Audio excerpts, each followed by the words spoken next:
The Aztec Empire, the city built on a lake. Tonight, I have another quiet story to share with you.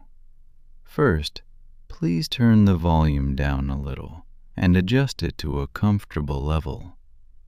And if you think you may want to return tomorrow night, you may wish to subscribe now, so this channel will be easy to find whenever you are ready to sleep again. When you get into bed, thoughts about today or tomorrow may fill your mind, and you may feel pressure to fall asleep, but there is no need to force it. Simply let my quiet voice draw your attention away from those thoughts. You do not need to follow every word. Just let it drift by like soft background music. And if you fall asleep along the way, that is perfectly all right. Now, let us slowly begin tonight's story. Long before the modern streets of Mexico City filled the broad basin between the mountains, another city stood in the same place. It was a city of stone temples, low houses, open plazas, busy markets, gardens raised from shallow water, and long, straight causeways crossing a lake. Its name was Tenochtitlan. It was the capital of the people commonly known today as the Aztecs, and it became the center of a powerful alliance that influenced a wide part of central Mexico during the 15th and early 16th centuries. The history of the Aztecs is often told as a rapid rise followed by an equally rapid fall. A migrating people entered the Valley of Mexico. They established themselves on islands in Lake Texcoco. They built a city. They formed alliances, defeated rivals, and created a far-reaching system of political and economic power. Then, in the space of only a few years, Spanish invaders and their many indigenous allies brought the imperial structure to an end. But between those familiar beginning and ending points was an entire world. There were farmers who traveled by canoe between narrow fields. There were children learning the duties expected of them. There were long-distance merchants returning with cacao, cotton, feathers, and precious stones. There were judges and market supervisors, rulers and diplomats, craftsmen and poets, soldiers and priests. There were festivals measured by carefully maintained calendars, and there were quiet domestic routines repeated in thousands of homes. To understand that world, it helps to begin with the name itself. The word Aztec is familiar today, but the people of Tenochtitlan did not usually call themselves Aztecs in the modern sense. They most often called themselves the Mexica. The name is connected to the words Mexico and Mexico City. They also used names such as Tenochca, referring specifically to the people of Tenochtitlan. The word Aztec comes from Aztlan, a remembered or legendary place of origin. In migration traditions, several peoples were associated with Aztlan. Modern writers later began using Aztec as a broad term for the Mexica and for related Nahuatl-speaking peoples of central Mexico. The word is therefore convenient, but it can hide a complicated reality. The region was not inhabited by one single people, living under one identical culture and government. It contained many communities, many city-states, and several languages. Even among Nahuatl speakers, identity was often tied more closely to a particular city-state than to a broad ethnic label. A person might think first of belonging to Tenochtitlan, Texcoco, Tlacopan, Chalco, Xochimilco, or another community. Political loyalties could join people who spoke different languages, while warfare could divide communities that spoke the same language. So, as we use the familiar word Aztec tonight, it may be helpful to remember the more precise word Mexica when we are speaking about the people who founded and ruled Tenochtitlan. Their language was Nahuatl. Nahuatl became widely used across central Mexico, and many words that traveled from Nahuatl into Spanish later entered English. Words connected to chocolate, chili, avocado, coyote, and other familiar things carry faint echoes of that language even today. Our knowledge of the Aztec world comes from several kinds of evidence, and each kind preserves a different view. Archaeologists study the remains of temples, houses, tools, ceramics, roads, offerings, and agricultural works. Beneath modern Mexico City, excavations continue to reveal parts of Tenochtitlan. The remains of the Templo Mayor, the Great Temple, stand close to the great colonial cathedral and the central square of the modern city. Written and painted records also survive. Indigenous artists and scribes created pictorial books, now commonly called codices. These used images, signs, and sometimes phonetic elements to record names, places, calendars, taxes, conquests, and histories. After the Spanish conquest, indigenous writers continued to record traditions in both images and alphabetic Nahuatl. Spanish friars interviewed knowledgeable elders and worked with indigenous assistants. One of the most important results was the Florentine Codex, a vast bilingual work assembled in the 16th century under the direction of Bernardino de Sahagún, with the participation of Nahua informants, writers, and artists. There are also accounts written by Spanish conquerors. These provide valuable observations, but they reflect the motives, assumptions, fears, and ambitions of the people who wrote them.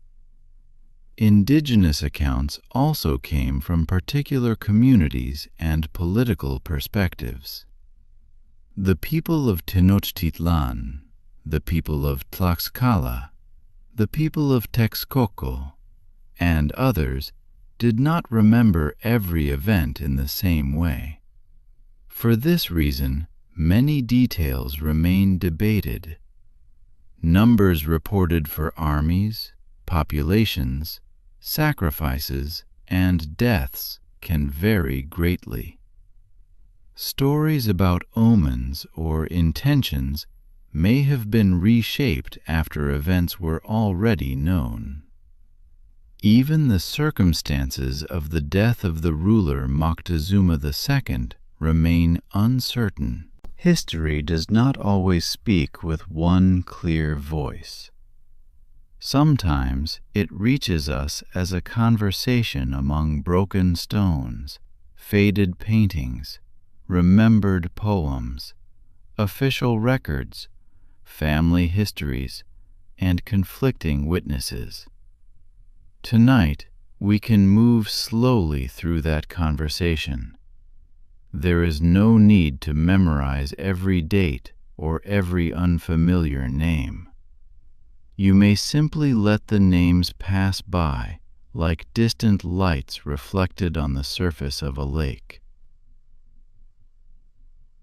The Valley of Mexico is a high basin surrounded by mountains and volcanoes. In the centuries before the Mexica founded Tenochtitlan, the basin contained a system of lakes and many established communities. It was not an empty wilderness waiting for a new city. It was already a densely inhabited and politically competitive landscape. The deeper history of central Mexico reached far beyond the Aztecs. Many centuries earlier, the enormous city of Teotihuacan had risen northeast of the later site of Tenochtitlan. Its great pyramids, avenues, workshops, and residential compounds belonged to a civilization that flourished long before the Mexica arrived. By the time the Aztecs saw Teotihuacan, its age and scale inspired reverence. Its later Nahuatl name was understood as a place associated with the gods. Other centers rose and declined across Mesoamerica. Traditions connected with the Toltecs and their famous city of Tolan, usually identified with Tula, became especially important to later peoples. The Mexica admired what they called Toltec refinement. The word Tolteca could describe a person of great artistic skill, and Toltecayotl referred to fine arts, knowledge, and cultivated achievement. The Mexica therefore entered a world with an ancient memory. They did not create every institution from nothing. Maize agriculture, city-state government, ritual calendars, markets, temple pyramids, artistic traditions, and many religious concepts already had long histories in Mesoamerica. The Mexica adapted these traditions, combined them with their own identity, and eventually placed Tenochtitlan at the center of a new political order. Nahuatl-speaking groups had gradually moved into central Mexico from regions to the north or northwest. The exact routes and dates are not fully certain. The migration traditions remembered a distant homeland called Aztlan and described a long journey under divine guidance. The Mexica were among the later arrivals in the basin. By the time they entered the region, much of the best agricultural land was already controlled by established city-states. The newcomers had to find places within a political world dominated by stronger neighbors. They served as warriors and allies. They moved from one location to another. They formed and broke relationships with local powers. Their early position was not one of imperial confidence, but of vulnerability and dependence. The migration story gave this difficult past a sacred pattern. According to tradition, the deity Huitzilopochtli guided the people and promised them a place where they would establish their city. The sign of that place was associated with an eagle upon a cactus.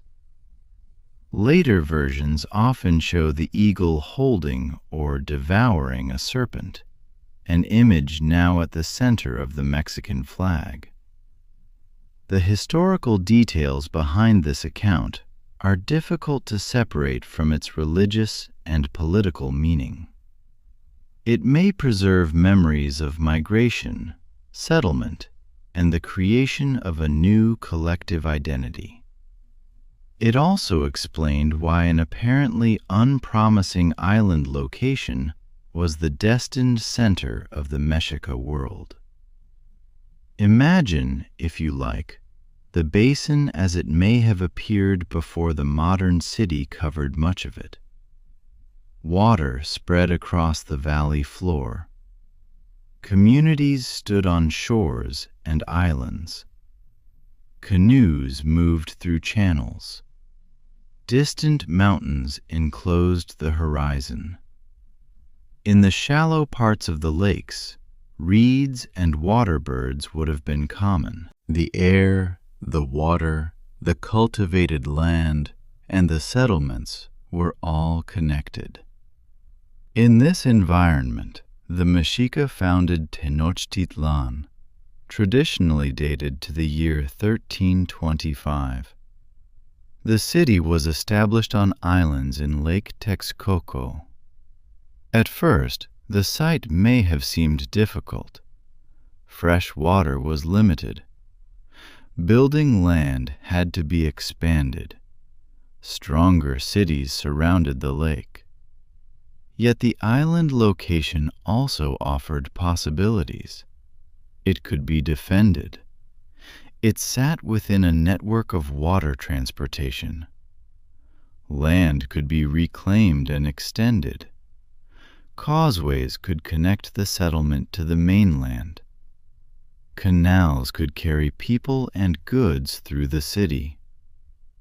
The Mexica began the long work of turning their island home into a capital. They drove stakes into the soft ground. They built foundations and expanded habitable land. They constructed houses and temples. They established fields and gardens. They made political alliances and sought a respected ruling lineage.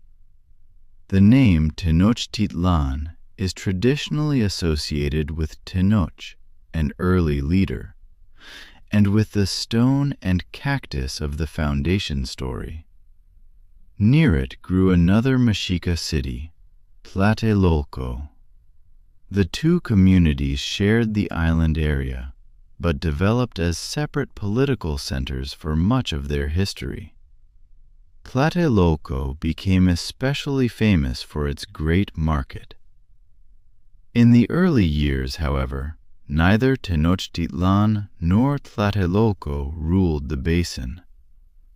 The Mexica remained subordinate to more powerful neighbors, particularly the Tepanec rulers of Azcapotzalco on the western side of the lake. The first rulers of Tenochtitlan worked within this unequal relationship. Acamapichtli, whose rule began in the late 14th century, is remembered as the first dynastic ruler, or Tlatoani, of Tenochtitlan. The Nahuatl word Tlatoani means speaker, but in political life it referred to the ruler of a city-state. A great ruler could be called Hue Tlatoani, or Great Speaker.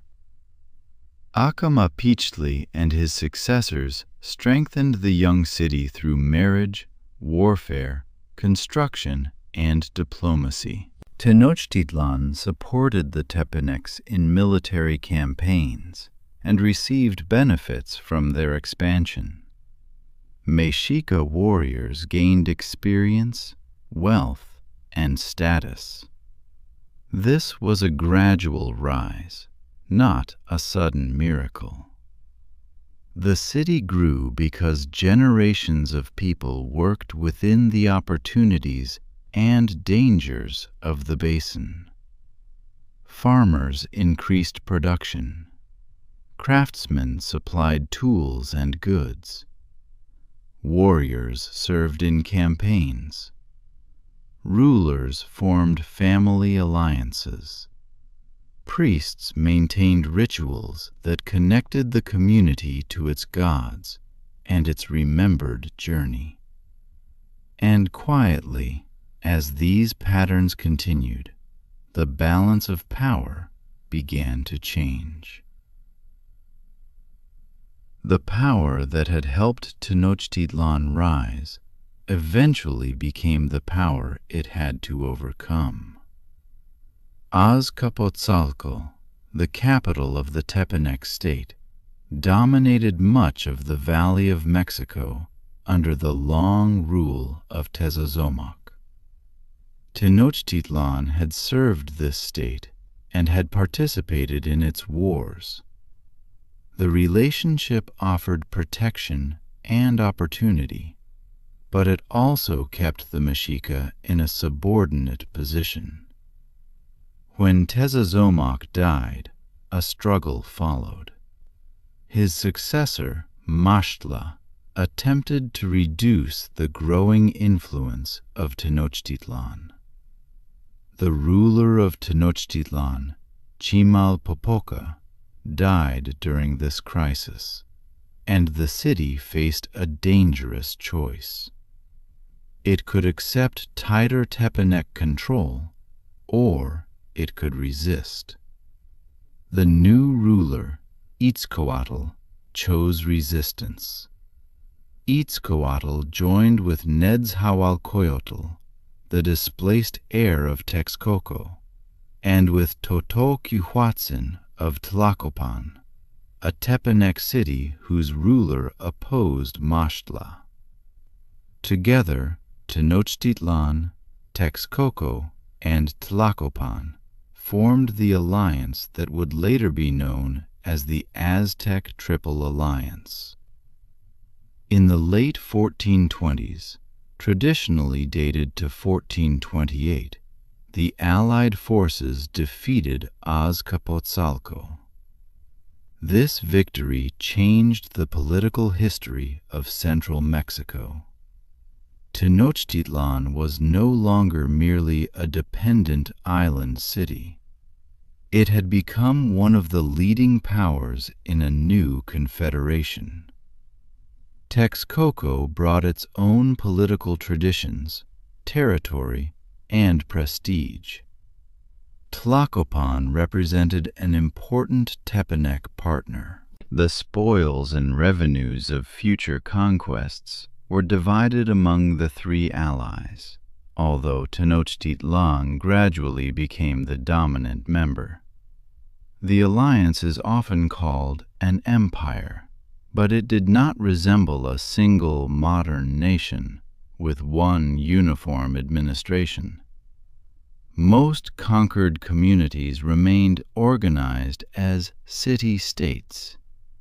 Their local rulers were often left in place, especially when they cooperated.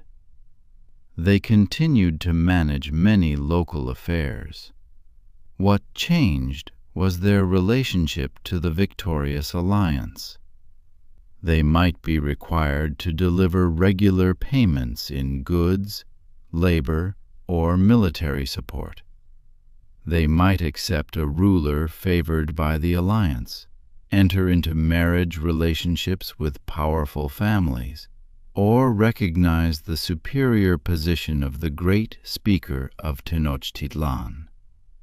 The English word tribute is commonly used for these payments, although some scholars prefer to describe them as imperial taxes.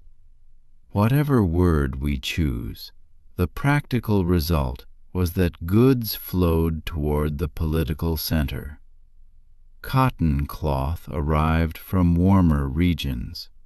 Cacao came from lands where the climate allowed it to grow.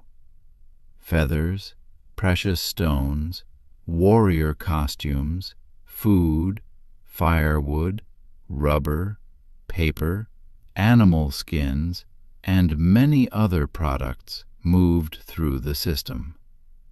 The empire was therefore not a solid block of directly governed territory.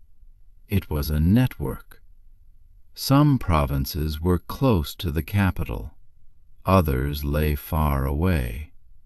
Some conquered areas were separated from the central region by lands that remained outside imperial control. Local elites might benefit from cooperation, while common households carried much of the burden of producing the required goods. The system could be flexible, but it could also be fragile. As long as military power remained convincing and payments continued, local rulers had reasons to cooperate. But resentment could remain beneath the surface. A province could submit without becoming loyal.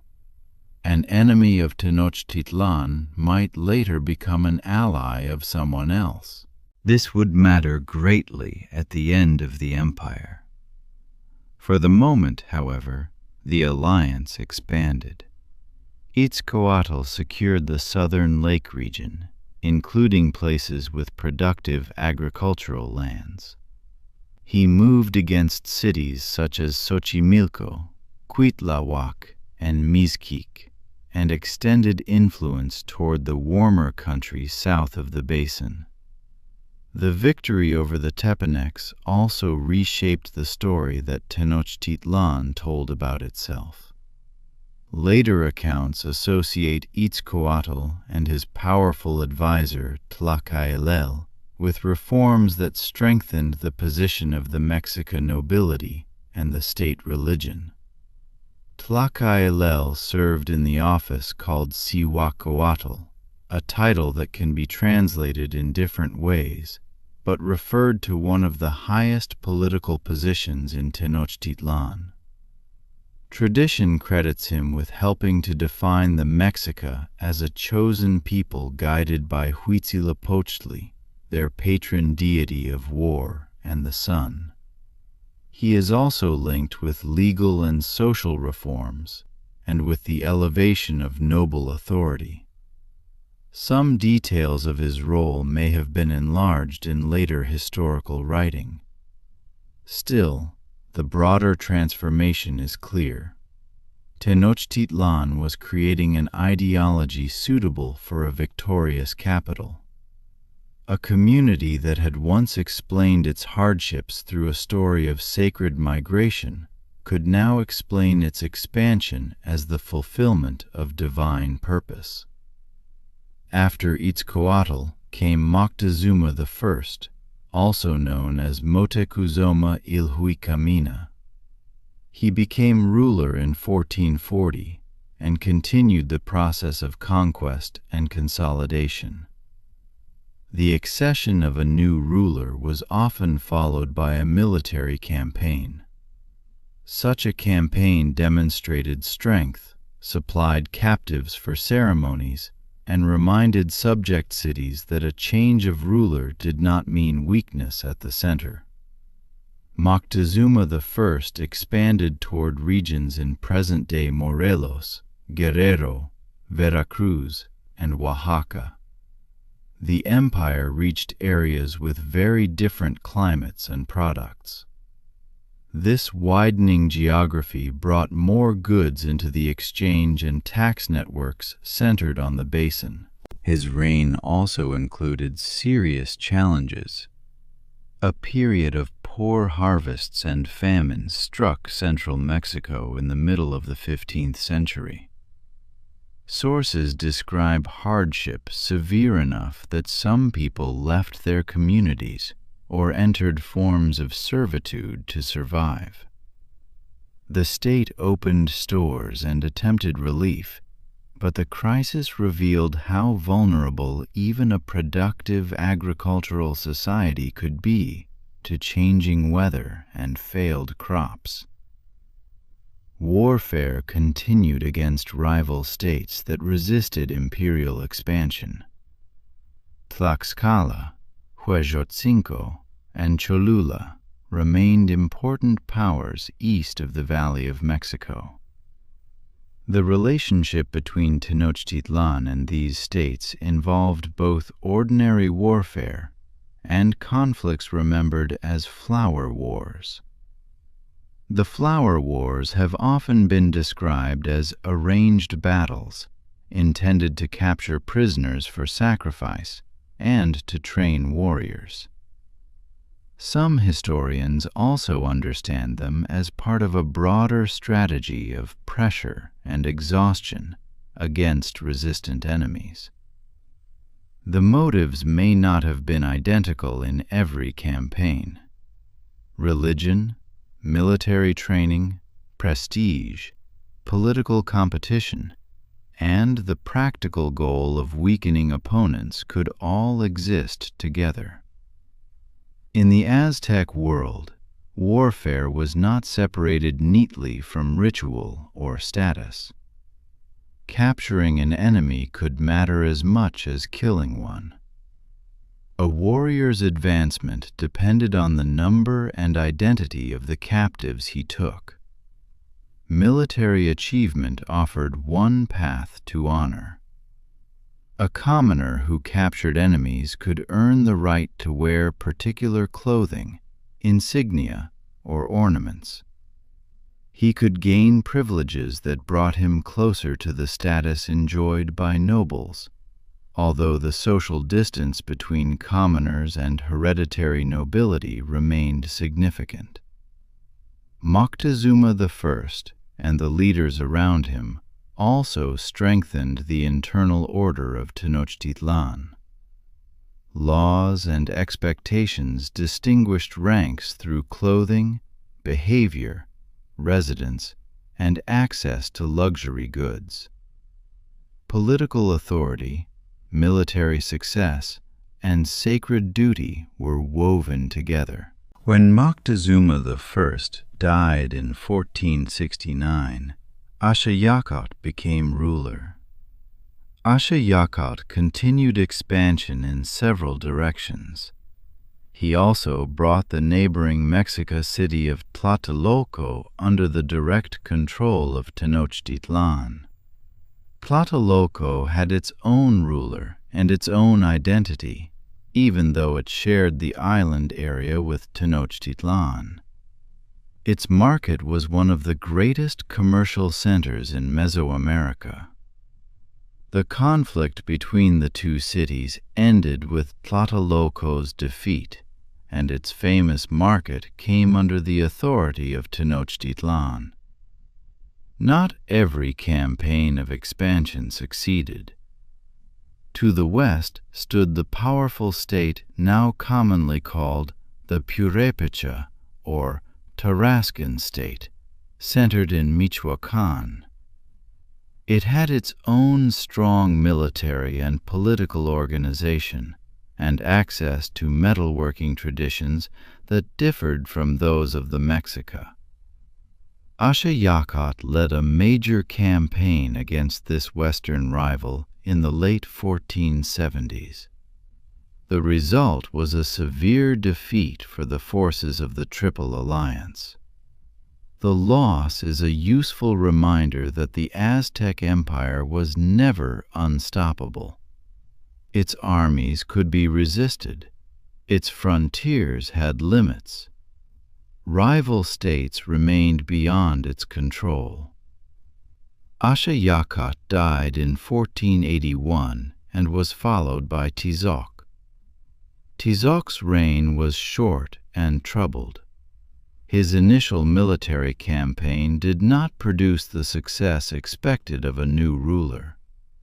Rebellions followed in several places, and much of his rule was spent attempting to restore authority.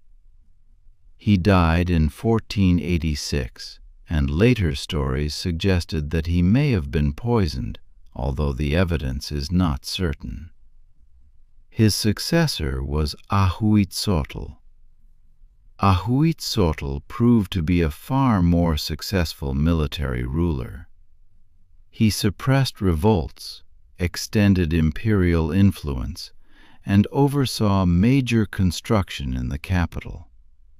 Under him, the empire reached farther toward the Gulf Coast, Oaxaca, and the distant southern region of Xoconochco, near the Pacific coast in what is now Chiapas.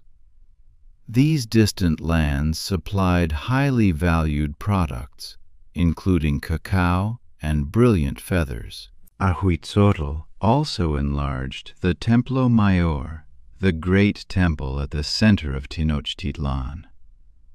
Its dedication in 1487 became famous in later accounts because of claims that an enormous number of captives were sacrificed. Some sources offered a figure of more than 80,000 victims over several days. Modern scholars generally regard that number as greatly exaggerated. The practical requirements of carrying out such an event and the archaeological evidence available do not support the largest traditional claims. A major ceremony involving many captives may indeed have taken place, but the exact number is unknown. This is one of the places where careful history must pause.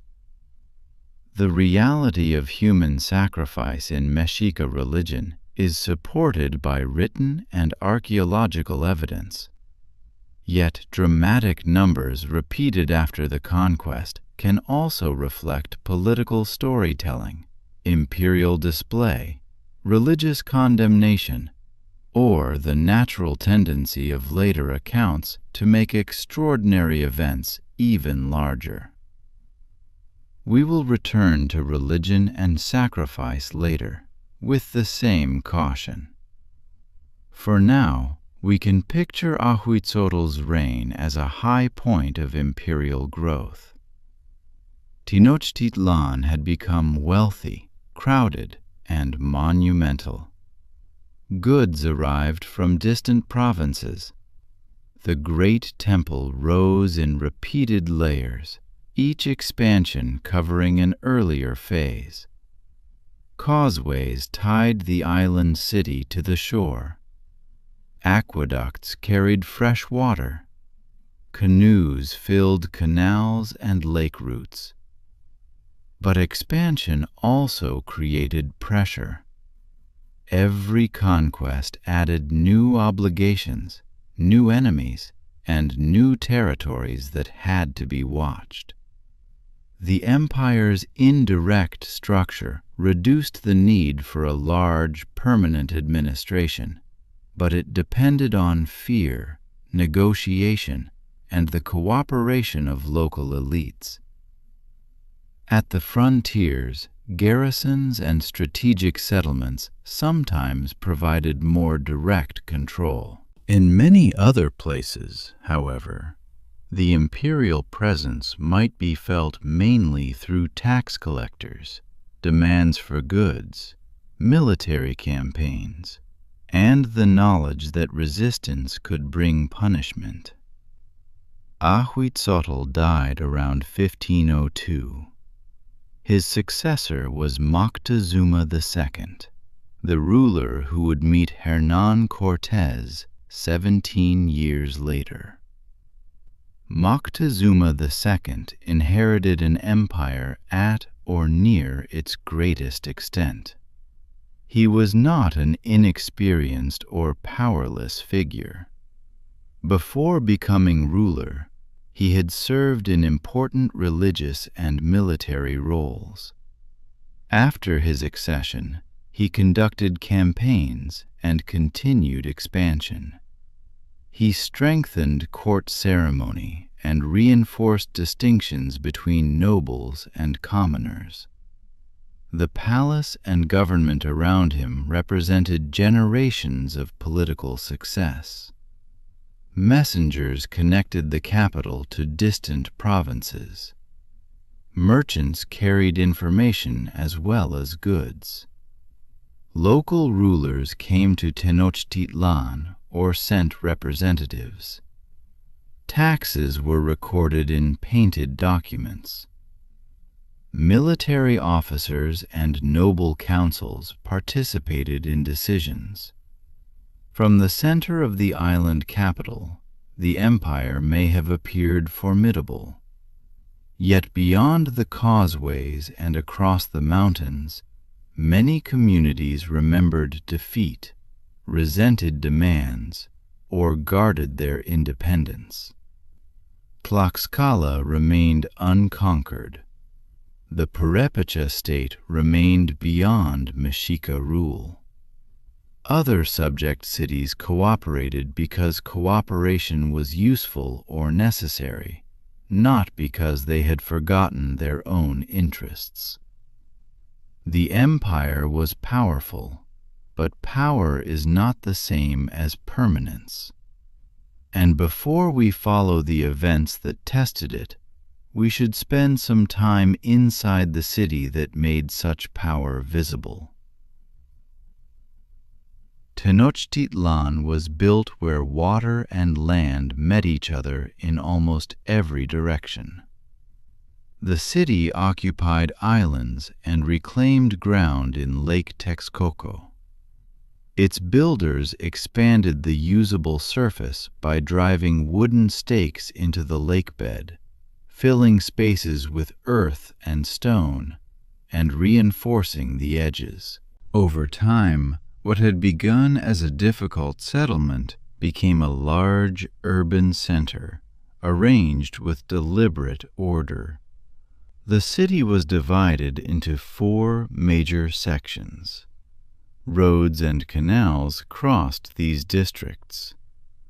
At the center stood the sacred precinct, a walled ceremonial area containing the great temple and many other religious and political buildings.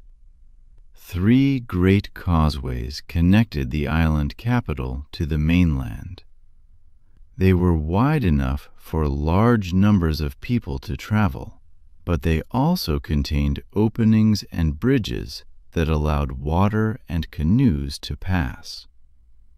In time of war, removable bridges could help defend the city. Canals served as streets of water. Canoes brought vegetables, firewood, pottery, stone, textiles, and other goods. People traveled between homes, markets, fields, and neighboring communities. The lake was not simply an obstacle surrounding the city. It was one of the city's main roads. Fresh water, however, required special care. Much of Lake Texcoco was brackish or salty. Aqueducts carried fresh spring water from the mainland, especially from the area of Chapultepec. Water moved toward the city in channels, and repairs could be made while another channel remained in use. Dikes and barriers helped manage differences in water level and salinity. One major dike is associated with Nezahualcoyotl of Texcoco, the ruler, poet, and engineer who was one of the most celebrated figures of the Triple Alliance. The exact appearance of every part of Tenochtitlan cannot be reconstructed with certainty. The Spanish destruction, later colonial building, repeated flooding, and the gradual draining of the lake transformed the landscape. Yet archaeological remains and early descriptions make the broad pattern clear. This was a carefully organized city. At its center, the Templo Mayor rose above the surrounding buildings. It was a stepped pyramid with twin stairways leading to 2 shrines. One shrine was dedicated to Tlaloc, associated with rain, water, storms, and agricultural fertility. The other was dedicated to Huitzilopochtli, the patron of the Mexica, associated with war and the sun. The pairing reflected 2 foundations of the state: Agriculture sustained life, warfare sustained imperial power. The temple was enlarged several times. Each new construction phase covered earlier structures, producing a layered monument. Rulers used expansion and rededication to connect their reigns with the sacred center of the city. Around the great temple were smaller temples, priestly residences, schools, a ball court, military buildings, storage areas, and the palaces of rulers. The ceremonial precinct was not merely a group of religious buildings. It was a place where politics, ritual, education, warfare, and public display met. The royal palace was itself a large complex. Accounts describe courtyards, meeting rooms, storage facilities, gardens, aviaries, and spaces used by officials, judges, servants, craftsmen, and visitors. Some descriptions were written by impressed Spanish observers and may emphasize the unfamiliar grandeur of what they saw. Even with caution, the palace was clearly the administrative heart of a powerful court. Beyond the center were neighborhoods of ordinary houses and workshops. Many homes were built of adobe, wood, reeds, and plaster. Some were arranged around small courtyards. Wealthier families lived in larger compounds, while common households occupied simpler structures. Household gardens produced herbs, fruits, medicines, and food. The city's population is debated. Some estimates place Tenochtitlan and neighboring Tlatelolco at around 200,000 inhabitants. Other figures are lower or higher, depending on the area included and the method used. It is safest to say that the city held well over 100,000 people and ranked among the largest urban centers in the world of its time. For a visitor arriving by causeway, the city must have offered a remarkable view. Water surrounded it. Temples rose above low buildings. Canoes moved in the channels. White plastered surfaces caught the light. The distant mountains framed the lake basin. You might imagine approaching slowly in the early morning. The air is cool at the high elevation. The light begins to touch the temples. Farmers are already moving produce toward the market.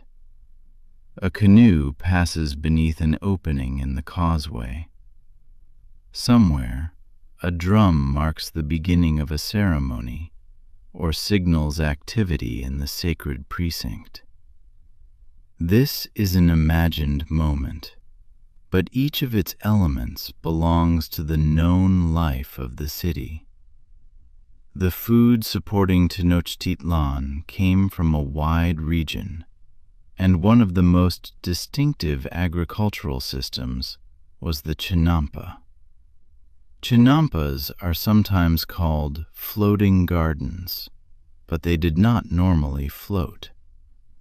They were long, narrow, raised fields built in shallow lake zones. Farmers created them by layering mud, vegetation, and organic material within carefully marked boundaries. Trees could be planted along the edges to stabilize the soil. Narrow canals separated the fields. These channels allowed farmers to move by canoe, carry soil and crops, and keep water close to the growing plants. The moist, fertile beds could be cultivated intensively and supported repeated harvests. Chinampa agriculture had existed in the Valley of Mexico before the rise of Tenochtitlan. The Mexica expanded and benefited from this older technology, especially in the southern freshwater lake zones around Xochimilco and Chalco. Maize was the central crop. It could be eaten in many forms, including tortillas, tamales, and a variety of porridges and drinks. Beans helped complete the diet. Squash, chilies, tomatoes, amaranth, herbs, and other plants added flavor and nutrition. Cacao was valued, but could not grow in the cool, high basin. It came from warmer regions through trade and imperial payments. It was used in drinks and also served as a form of money for small transactions. The lake itself supplied food. People caught fish and water creatures. They gathered insects and their eggs. They hunted waterfowl. Turkeys and dogs were among the domesticated animals kept for food, while wild game also contributed to the diet. There were no cattle, sheep, or horses in pre-conquest central Mexico. There were no large draft animals pulling plows or carts. Human labor and water transport carried much of the physical burden of the city. That fact makes the scale of construction even more striking. Stone was moved. Earth was carried. Temples were expanded. Causeways and aqueducts were repaired, exhibiting. Players were built from lake mud and vegetation. Canoes transported heavy loads that wheeled vehicles might have carried elsewhere. The city also managed waste in ways that returned nutrients to agriculture. Human waste could be collected and used as fertilizer rather than simply left in the streets or water. Cleanliness and bathing were valued, and the aqueduct system supported daily domestic needs as well as elite gardens and public life. Tenochtitlan depended on continuous organization. A blocked canal, damaged dike, failed aqueduct, or interrupted food supply could affect many people. Urban life required officials, labor obligations, skilled workers, and cooperation among neighborhoods. The city's neighborhoods were connected to social units called kalpoli. A kalpoli could include families linked by residence, kinship, occupation, or shared land. It helped organize agricultural rights, taxes, military duties, education, and religious observances. Some neighborhoods became associated with particular crafts. A person's life was therefore shaped by several overlapping identities. There was the household. There was the kalpoli. There was the city-state, or altepetle. There was social rank. There were obligations to rulers, temples, and military institutions. The word altepetle literally combines ideas of water and mountain. It referred to a city-state and its people, territory, ruler, sacred center, and political identity. Each altepetl was more than a group of buildings. It was a community with its own history and legitimacy. Tenochtitlan was one Altepetl, though an exceptionally powerful one. Texcoco was another. Tlacopan was another. The empire did not erase these units. It depended on them. Within Tenochtitlan, daily life moved according to cycles of work, exchange, ritual, and family responsibility. Farmers tended chinampas and mainland fields. Fishermen worked the lake. Potters shaped vessels. Obsidian workers produced blades and tools. Women spun thread and wove cloth. Builders maintained structures. Merchants arranged journeys. Priests prepared ceremonies. Officials heard disputes and recorded payments. And at the great market of Tlatelolco, the products of these many activities came together.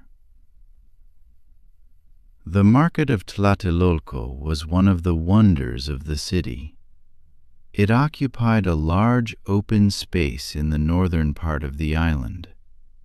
Early Spanish observers described an astonishing number of people and goods. Their exact estimates vary, but tens of thousands may have attended on major market days. The market was organized by type of product. In one area, food sellers offered maize, beans, chilies, tomatoes, tamales, fish, birds, insects, salt, honey, and prepared dishes. In another, potters displayed bowls, jars, griddles, and cooking vessels. Elsewhere were cotton cloth, sandals, baskets, mats, wood, stone, tools, medicines, pigments, feathers, ornaments, animal skins, and luxury goods. Some markets specialized in a particular commodity, while large general markets brought many categories together. Supervisors watched the exchange. Judges were present to settle disputes and punish dishonest selling. Standards helped buyers compare goods. Common-fit cacao beans or inferior merchandise could bring penalties. The market was not a place of complete disorder where everyone simply bargained without rules. It was an institution. Small purchases could be made with cacao beans. Larger values could be measured in standardized lengths of cotton cloth called quachtli. Goods could also be exchanged directly. The economy used several forms of value rather than one minted currency. A cacao bean might purchase a small item. A group of beans could purchase food or household goods. Cotton cloth represented much larger amounts. The cacao itself had traveled from warm lowlands, so even the money in a person's hand could reflect the empire's wide geography. Many sellers were ordinary producers. A farmer might bring surplus vegetables. A potter might sell vessels. A woman might offer woven goods or prepared food. Small traders moved between local markets, which often met on a 5-day cycle. Above this ordinary commerce stood specialized long-distance merchants known as Pochteca. The Pochteca traveled far beyond the basin. They brought back rare feathers, cacao, cotton, precious stones, animal skins, metal objects, and information. Their journeys could take them through hostile or independent territories. They were commoners by birth, but successful Pochteca enjoyed privileges and influence that set them apart. They formed guild-like organizations, maintained their own traditions, and could serve political purposes as well as commercial ones. A merchant who entered a distant city observed roads, defenses, rulers, alliances, and local tensions. Information gathered through trade could later assist diplomacy or warfare. In this sense, commerce and imperial strategy were never entirely separate. The return of a merchant caravan may have brought excitement to a neighborhood. Bundles were unloaded. Rare materials appeared. Stories traveled with the goods. A feather from a tropical forest, a piece of turquoise, a cotton garment, or a cacao sack connected Tenochtitlan to places many residents would never see. The market also displayed the inequality of the society. Nobles could purchase or receive fine cotton clothing, jewelry, featherwork, and elaborate ceramics. Commoners generally wore simpler materials and were restricted by laws that regulated luxury. Enslaved people were also bought and sold, though Aztec slavery differed in important ways from the hereditary racial slavery familiar from later Atlantic history. A person might enter slavery because of debt, poverty, punishment, or sale. The status was not automatically inherited by children. Enslaved people could own property, marry, and in some circumstances, gain freedom. Yet the conditions still involved coercion and vulnerability, and some enslaved people were selected as sacrificial victims. There were also landless laborers and people bound to noble estates. At the top of society were the hereditary nobles, the pipiltin. They held land, received labor and taxes, occupied major offices, and enjoyed legal and material privileges. The most powerful lords controlled estates and served as rulers, judges, military commanders, or high officials. Below them were the commoners, the Matsehualtin. Commoners were not one undifferentiated group. Some were farmers. Some were craftsmen. Some were merchants. Some gained honor through warfare. Some lived securely within a kelpoli and had access to land. Others were poor or dependent. Social mobility existed, but it had limits. A successful warrior of common birth could earn distinctions. A wealthy merchant could become influential. A skilled artisan could receive respect and exemptions. Yet hereditary noble identity remained powerful, and under Moctezuma II, access to elite status appears to have become more restricted. Clothing made rank visible. The quality of cloth, the length of a cloak, the use of cotton, the right to wear sandals in certain settings, and the display of ornaments could all communicate status. Military costumes showed the number of captives a warrior had taken and the order to which he belonged. The city was therefore full of signs that people understood immediately. A cloak was not merely a cloak. A feathered headdress was not merely decoration. A particular shield, lip ornament, or pattern could announce position, service, and achievement. At the market, these worlds met in one open space. A farmer carrying produce might pass a noble servant seeking luxury goods. A pochteka might inspect a shipment from the coast. A judge might hear a complaint. A potter might arrange black on orange bowls in neat rows. A child might watch the movement and color while learning, little by little, how the city worked. You may imagine the sound without needing to hold it too clearly. Voices rise and fall. Footsteps cross the packed ground. Canoes arrive at the edges. Goods are counted.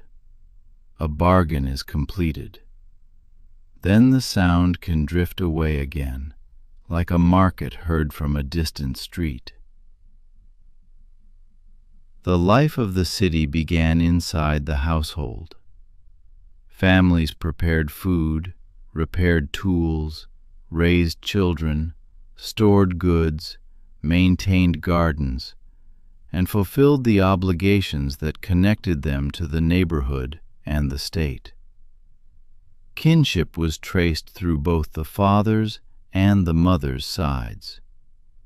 Property could pass to sons and daughters, and women could own property in their own right.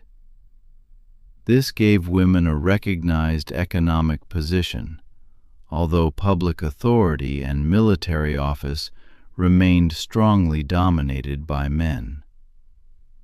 Work was divided by gender, but the division did not mean that only men contributed to the economy. Men commonly farmed, fought, traded over long distances, built, and practiced many crafts. Women managed much of the domestic economy, transformed maize into food, spun fibers, wove cloth, cared for children, and often sold goods in markets. Women could also serve as healers, midwives, priestesses, and small-scale merchants. Textile production was especially important.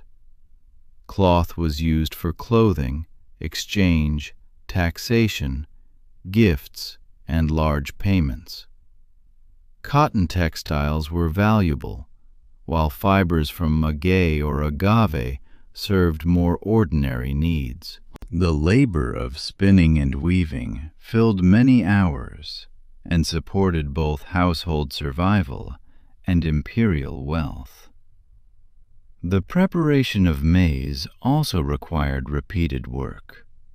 Grain was treated, ground on a stone surface, mixed, shaped, and cooked. The familiar tortilla was the result of skill and routine, not a simple, untouched crop. Tamales and other foods required their own preparation. A household's day may have begun before sunrise. A fire was renewed, water was carried, maize was ground. People prepared to travel to fields, workshops, schools, temples, or markets. Children learned by observing and by performing tasks suited to their age.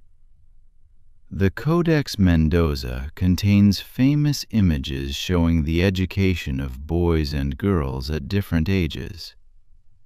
These scenes were created after the conquest for a colonial audience, but they preserve valuable information about expectations of discipline, work, and training.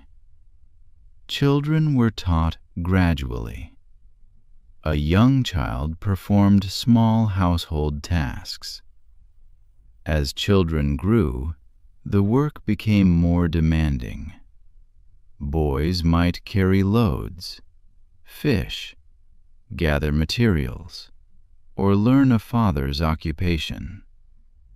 Girls learned spinning, sweeping, food preparation, and weaving from their mothers and female relatives. Discipline could be strict. Sources describe punishments that modern listeners may find harsh. The purpose was to train self-control, endurance, respect, and readiness for adult responsibilities. At the same time, formal speeches recorded in Nahua traditions show parents advising children with care, warning them about pride, excess, dishonesty, and the uncertainties of life. Education did not end in the home. Young people attended schools connected to their community and social position. The Telpochkali trained many commoner boys in military service, public labor, history, song, and discipline. The Kalmikak, closely associated with temples and the nobility, educated future priests, officials, scribes, and elite leaders. The distinction was not absolute in every place or period, but it reflected the society's organized approach to training. Students learned more than fighting. They learned songs, dances, ritual duties, collective work, and the histories that explained who they were. In a society where many records were pictorial and much knowledge was carried through performance and speech, memory was a serious skill. A song could preserve a lineage. A painted book could guide a recitation. A ceremony could teach cosmology through movement, costume, music, and place. Girls also received formal moral and practical instruction, and some women entered religious service. The exact structure of female schooling is less fully documented than the institutions for boys, but women's knowledge of weaving, medicine, childbirth, ritual, household management, and market exchange was essential to society. Marriage usually joined not only two individuals, but two families. Among nobles, marriage could serve diplomacy. A ruler or lord might marry women from several important lineages, creating political relationships across city-states.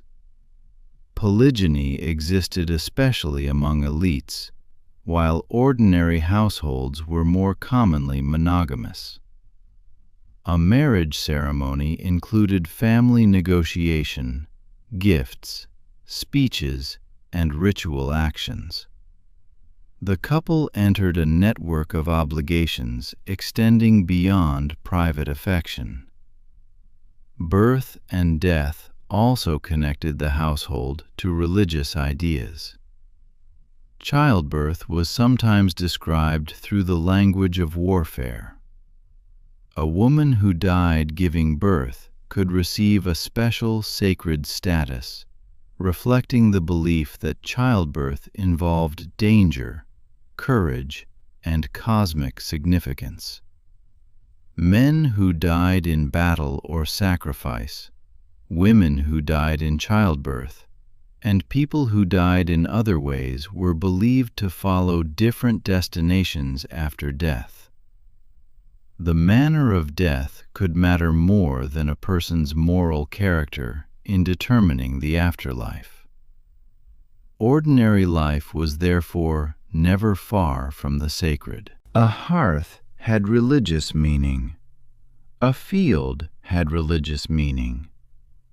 Birth, planting, eating, weaving, warfare, rulership, and the calendar all belonged to a world in which human action and cosmic order were connected.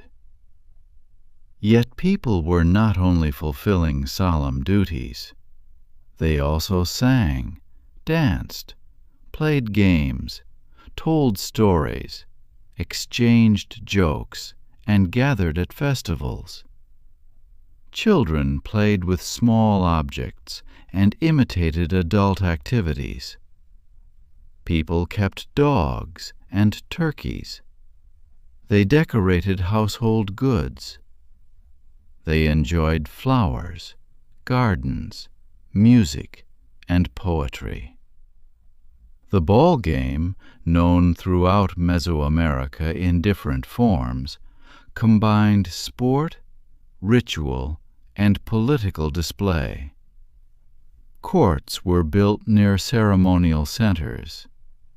The game could carry symbolic meanings connected to cosmic struggle, but it was also a skilled physical contest watched by spectators. Patoli, a board game involving marked spaces and thrown beans, was also popular. Gambling could accompany it, and authorities sometimes viewed excessive play with concern. Music sounded through public ceremonies and private gatherings. Drums, flutes, rattles, shell trumpets, and other instruments supported song and dance. Large standing drums and horizontal slit drums could produce rhythms heard across a plaza. At festivals, performers wore elaborate costumes representing gods, animals, warriors, or natural forces. Dancers moved in organized groups. Poetry was spoken or sung. Acrobats and dramatic performers might appear. The world of work was demanding, but it was not colorless. In fact, color carried great importance. Painted walls, woven patterns, flowers, feathers, ceramics, shields, and ritual costumes gave visual richness to the city.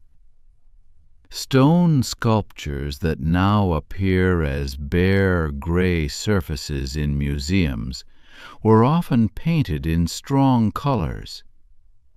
Some were decorated with inlaid shell, stone, or metal.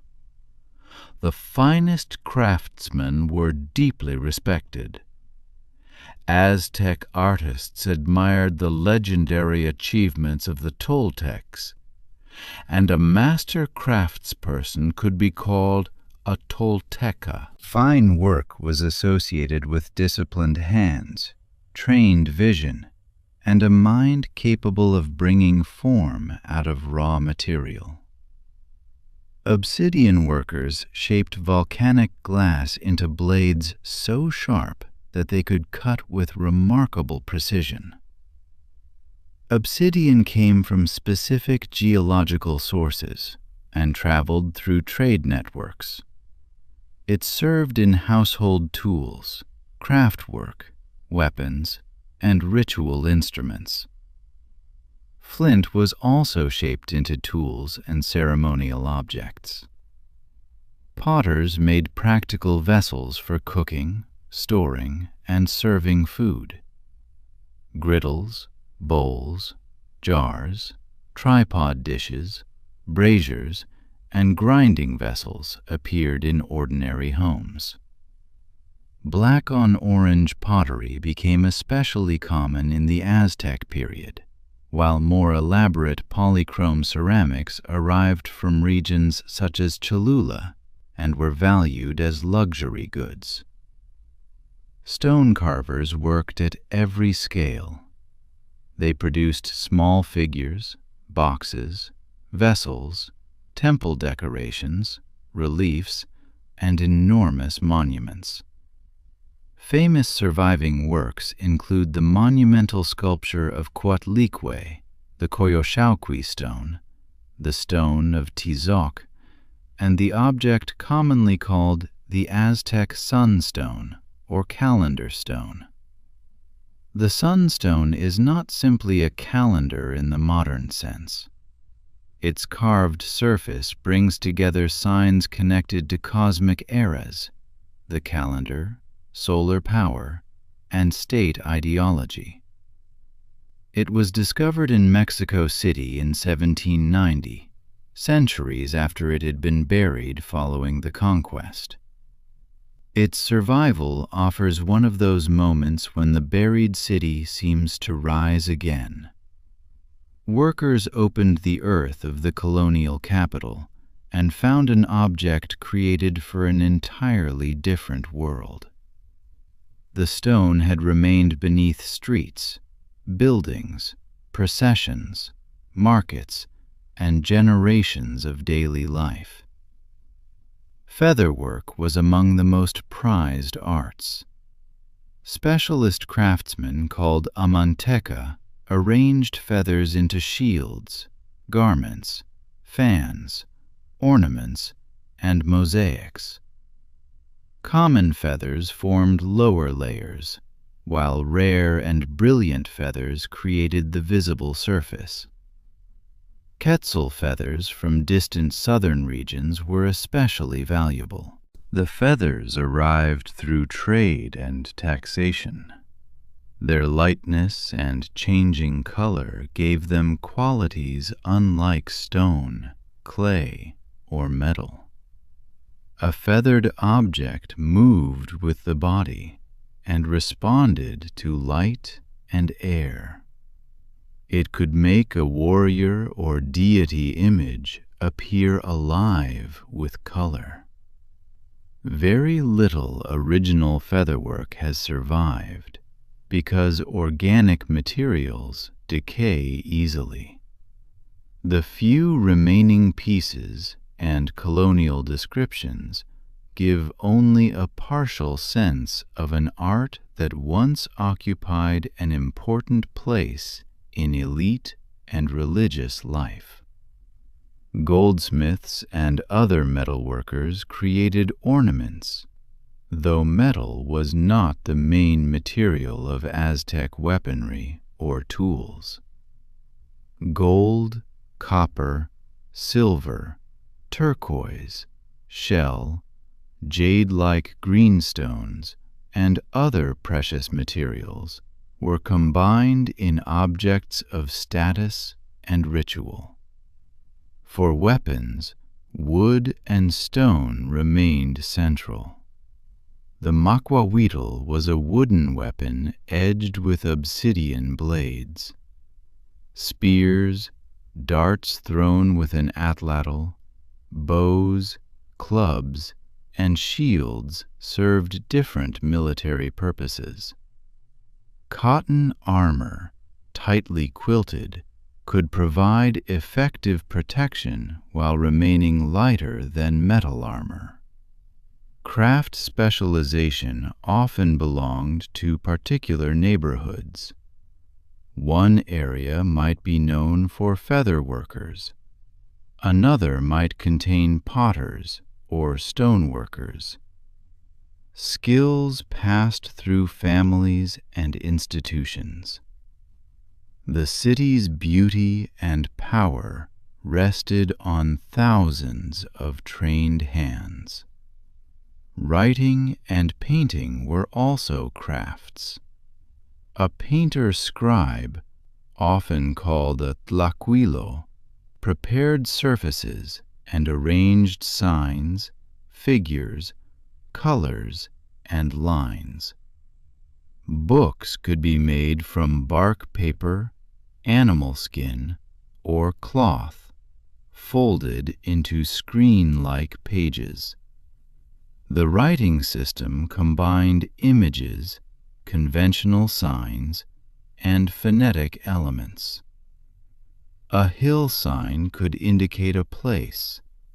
Footprints could show movement or migration. A burning temple could represent conquest. Names could be written through combinations of images chosen partly for their sound. This system was well suited to maps, genealogies, tax records, calendars, histories, and ritual books. A trained reader did not merely look silently at a page. The images could guide an oral explanation. After the conquest, indigenous scribes adapted alphabetic writing to Nahuatl and continued producing documents for courts, communities, churches, and local governments. Painted traditions also continued, sometimes under Spanish supervision. Much was lost. Religious books were destroyed by missionaries who considered them dangerous. Temples were dismantled. Sculptures were buried or broken. Yet enough survived, and enough new records were created that the Aztec world did not disappear entirely from memory. Poetry survived as well. Nahua poets used rich parallel expressions and repeated images. Flowers and songs became a paired metaphor for poetry itself. In Xochitl, in Cuicatl, the flower, the song. Poems considered the uncertainty of life, the brief beauty of flowers, the search for truth, the fame of warriors, grief, friendship, and the possibility that all earthly things pass away. Some poems are attributed to Netzahualcoyotl of Texcoco, though scholars debate whether every attribution is historically reliable. What matters is that the surviving poetic tradition reveals a reflective world often absent from simplified images of the Aztecs. The same society that built armies and demanded taxes also asked whether anything on earth could last. The same people who carved hard stone praised flowers that faded quickly. Perhaps that contrast is one reason the poetry still feels close. A city may appear permanent. A ruler may appear powerful. A monument may appear immovable. And still, a poet can look at all of it and remember that time changes everything. Religion in the Aztec world was not confined to a separate hour of the week or a single type of building. It shaped the calendar, government, agriculture, warfare, education, art, family ritual, and the understanding of nature itself. The Mexica inherited a religious world with deep Mesoamerican roots. Many of the deities they worshipped had been honored in other cities and earlier cultures. As the empire expanded, it also incorporated deities and practices from conquered or allied peoples. This did not produce one simple fixed list of gods. A deity could have several names, forms, and aspects. Different communities might emphasize different traditions. Priests and philosophers could discuss sacred power in abstract ways, while public stories presented gods as vivid personalities involved in creation, conflict, fertility, fate, and death. One important Nahuatl concept was Teotl. It can be translated as God or sacred power, but it may also suggest a dynamic divine energy present in the changing world. Modern scholars continue to debate the best way to explain it. The complexity of the idea warns us against assuming that every Aztec religious term matches a familiar concept from Europe. Among the most important deities were Huitzilopochtli, Tlaloc, Quetzalcoatl, and Tezcatlipoca. Huitzilopochtli was the patron deity of the Mexica. He was associated with the sun, warfare, and the migration that led to Tenochtitlan. His shrine stood on one side of the summit of the Templo Mayor. Tlaloc, associated with rain, storms, mountains, and agricultural fertility, occupied the other shrine. The two temples stood side by side above the city. One faced the need for rain and food. The other expressed Mexica identity and military power. Quetzalcoatl, the feathered serpent, had many forms and a history extending far earlier than the Aztec Empire.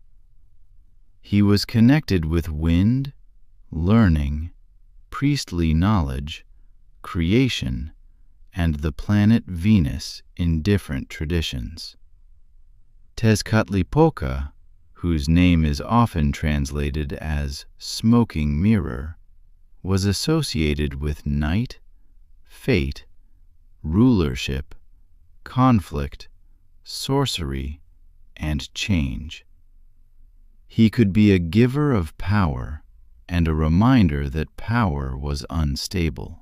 Other deities represented maize, fire, lakes, springs, flowers, music, childbirth, sexuality, the earth, the underworld, and many other parts of existence. Xipe Totec was connected to agricultural renewal and the cycle of growth. Chalchutlicue was associated with water in lakes and streams. Mictlantecutli and Mictlancihuatl ruled an underworld realm of the dead. Xochipilli and Xochiquetzal were linked to flowers, beauty, song, dance, games, and desire. Cotlique embodied powerful aspects of the earth and motherhood. Her famous surviving statue presents a form that can seem frightening to modern viewers, with serpents, claws, skulls, and a skirt of snakes. Yet these features belonged to a worldview in which the earth both nourished life and received the dead. Creation was not imagined as effortless. In the story of the 5 suns, earlier worlds had existed and ended. Each sun represented an age or cosmic period. Creation moved through destruction and renewal. The present era was the 5th sun. One account tells how the gods gathered at Teotihuacan and chose who would become the new sun. A humble deity entered the fire and was transformed. But the sun did not move until the other gods also offered themselves. This story established a principle of sacred reciprocity. The gods had sacrificed to create and sustain the world. Human beings therefore owed offerings in return. The earth gave food, but the earth also required nourishment. The sun gave light, but the sun required energy to continue its movement. Rain brought crops, but rain had to be requested through ritual. This way of thinking helped make sacrifice central to religious practice. Sacrifice took many forms. People offered food, flowers, incense, paper, rubber, precious objects, animals, and their own blood. Priests and worshippers practiced bloodletting from parts of the body as an act of devotion. Fasting, night vigils, bathing, dancing, and carrying burdens could also be sacred duties. Human sacrifice was the most dramatic and severe form. Captives taken in war were among the most common victims in state ceremonies. Enslaved people could also be selected for particular festivals. In some rituals, a person represented a deity for a period before death, receiving special clothing, instruction, and public attention. Different ceremonies used different methods because each ritual referred to a particular story, deity, or cosmic need. The best known form involved removing the heart at a temple summit, but this was not the only form. Other ceremonies involved decapitation, drowning, shooting with arrows, or ritual combat. These descriptions are disturbing, and they should not be softened into something harmless. At the same time, they should be understood carefully rather than used to reduce an entire civilization to one practice. Human sacrifice existed in other Mesoamerican societies before the rise of the Mexica. The Aztec state appears to have expanded its scale and political visibility. Public sacrifice could express religious obligation, military victory, and imperial authority at the same time. A captive warrior's death displayed the power of the conquering city. The presence of subject rulers at a major ceremony reminded them what resistance could bring. The ritual also placed the ruler and priests at the center of cosmic order. They presented the state as the institution ensuring that rain fell, crops grew, and the sun continued. The number of victims remains debated. Spanish accounts sometimes offered enormous figures. Indigenous imperial accounts could also magnify ceremonies to glorify rulers. Modern estimates vary widely, and there is no reliable annual total accepted by all scholars. Archaeology confirms the practice, including skull racks, sacrificial remains, temple offerings, and imagery. It does not confirm every dramatic number preserved in later texts. It is therefore most accurate to say that sacrifice was real, religiously important, and politically powerful, while the largest reported totals are uncertain and often considered exaggerated. Some rituals also included the consumption of a small portion of a victim's body by particular participants. The extent and meaning of this practice have been debated. Earlier theories claimed that sacrifice served as a response to a shortage of dietary protein, but later scholarship strongly challenged that explanation. The Valley of Mexico had varied sources of protein from plants, fish, birds, insects, and other foods.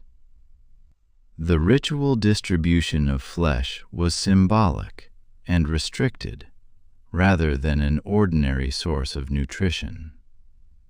To understand sacrifice, ideology, religion, warfare, and political display provides stronger explanations than hunger.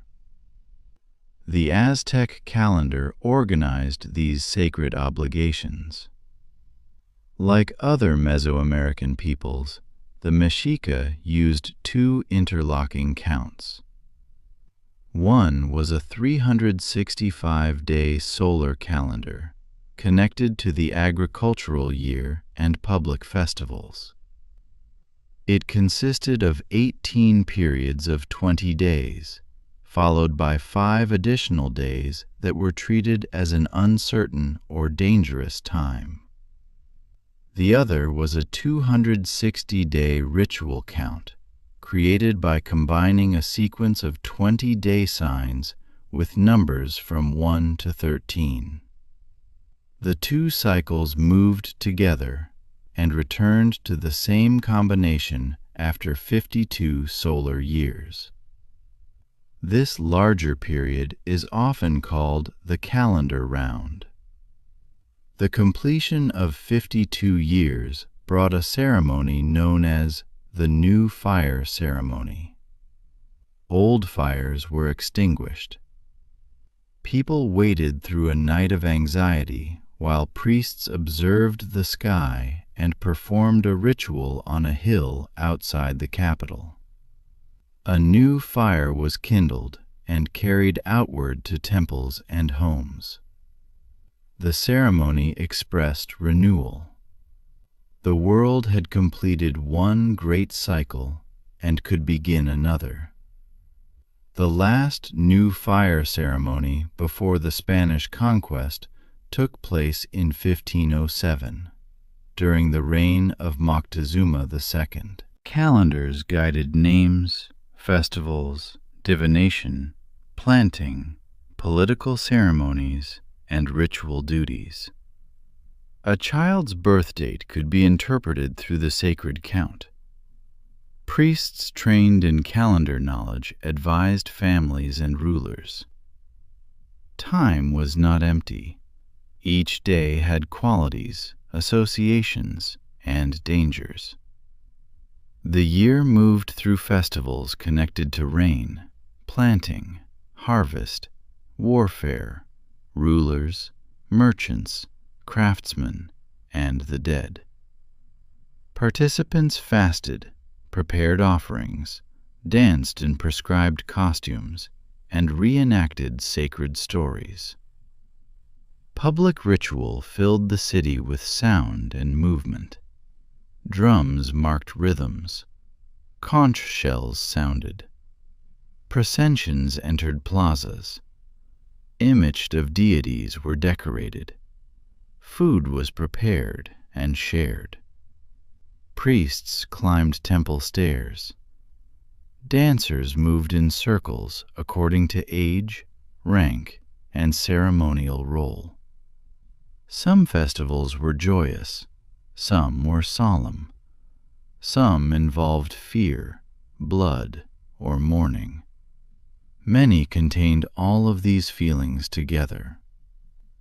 Religious life also took place in small domestic acts that left fewer records. A family might offer incense at a household shrine. A farmer might ask for favorable weather. A merchant prepared spiritually before a dangerous journey. A mother gave thanks for a safe birth. A healer used knowledge of plants together with prayer and ritual. Aztec medicine combined practical observation with religious understanding. healers knew many plants and treatments. They set bones, cared for wounds, assisted childbirth, and recognized patterns of illness. Some diseases were explained through natural causes, others through sacred or social forces, and many through a mixture of both. The Florentine Codex preserves extensive information about plants, animals, trades, and remedies, because Nahua specialists contributed their knowledge to the work. This is another reason the Codex is so important. It shows that the people later described simply as conquered subjects were active experts explaining their own world, even though the final document was created within a colonial and missionary project. The cosmos itself was imagined as layered and ordered. There were levels above the earth and levels below it. The four directions carried colors, trees, deities, birds, and calendar associations. The center joined the directions and linked the earthly world with the heavens and underworld. The Templo Mayor stood as such a center. Its form recalled sacred mountains. The shrine of Tlaloc evoked the mountain of sustenance and rain. The shrine of Huitzilopochtli recalled Coatepec, the serpent mountain of Mexica myth. In the story of Huitzilopochtli's birth, his mother Coatlicue became pregnant in a miraculous way. Her daughter Coyoshauqui and her many sons prepared to kill her, but Huitzilopochtli emerged fully armed and defeated them. Coyoshauqui was dismembered and cast down the mountain. At the base of the Templo Mayor, archaeologists discovered a great circular stone showing the dismembered Coyoshauqui. The placement connected the temple stairway to the sacred mountain story. A captive cast down the steps entered a ritual landscape shaped by myth. The discovery of the stone in 1978 led to major excavations of the Templo Mayor. Modern construction had long covered the ancient center, but the monument revealed the location and scale of what remained beneath Mexico City. Offerings found within and around the temple contained objects from many environments. Marine shells and animals came from distant coasts.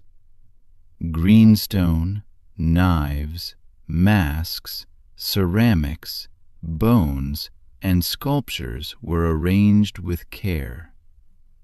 Some offerings represented water, earth, warfare, fertility, or the layers of the cosmos.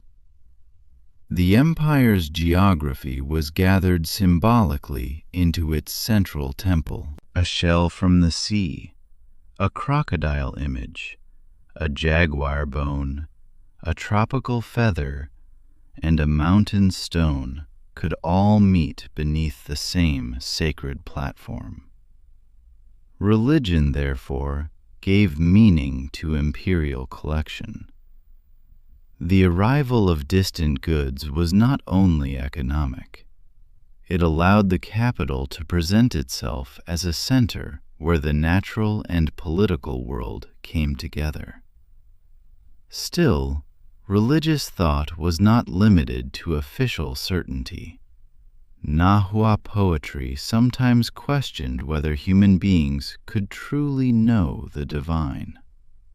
Poems asked whether life was a dream, whether fame could last, and whether truth could be found on earth. The deity, Tezcatlipoca, could symbolize the unpredictability of fortune. A person might rise and fall. a ruler might receive power and lose it. The world was beautiful, but it was slippery. This sensitivity to impermanence stood beside the confident architecture of empire. Perhaps, in the evenings, someone in Tenochtitlan looked toward the temples and felt both pride and uncertainty. Perhaps the drums sounded permanent. Perhaps the stone appeared permanent. But the calendar itself taught that time moved in cycles, and the poems said that flowers faded. The armies of Tenochtitlan were built from the obligations of households, neighborhoods, city-states, nobles, and allied rulers. Military service formed an important part of male education and public life. Young men trained in schools, carried equipment for experienced warriors, and gradually entered combat. Success depended not only on courage, but also on discipline, formation, logistics, and the ability to return with captives. A warrior's first captive could change his place in society. Further captures brought new rights to clothing and insignia. Experienced fighters might enter prestigious military societies, often described as eagle warriors and jaguar warriors. These names came from the costumes and symbolic identities associated with the orders. Noble officers commanded units. Commoner warriors supplied much of the army. Subject cities provided additional forces when required. The army carried shields, spears, bows, slings, clubs, darts, and maquahuitl weapons edged with obsidian. Armor made from quilted cotton protected the body, and decorated suits showed rank and achievement. Battle often began with missiles. Arrows, sling stones, and darts disrupted an enemy before close fighting. At shorter range, warriors attempted to strike, disable, surround, and seize opponents. Capturing a respected enemy could bring greater honor than killing him immediately.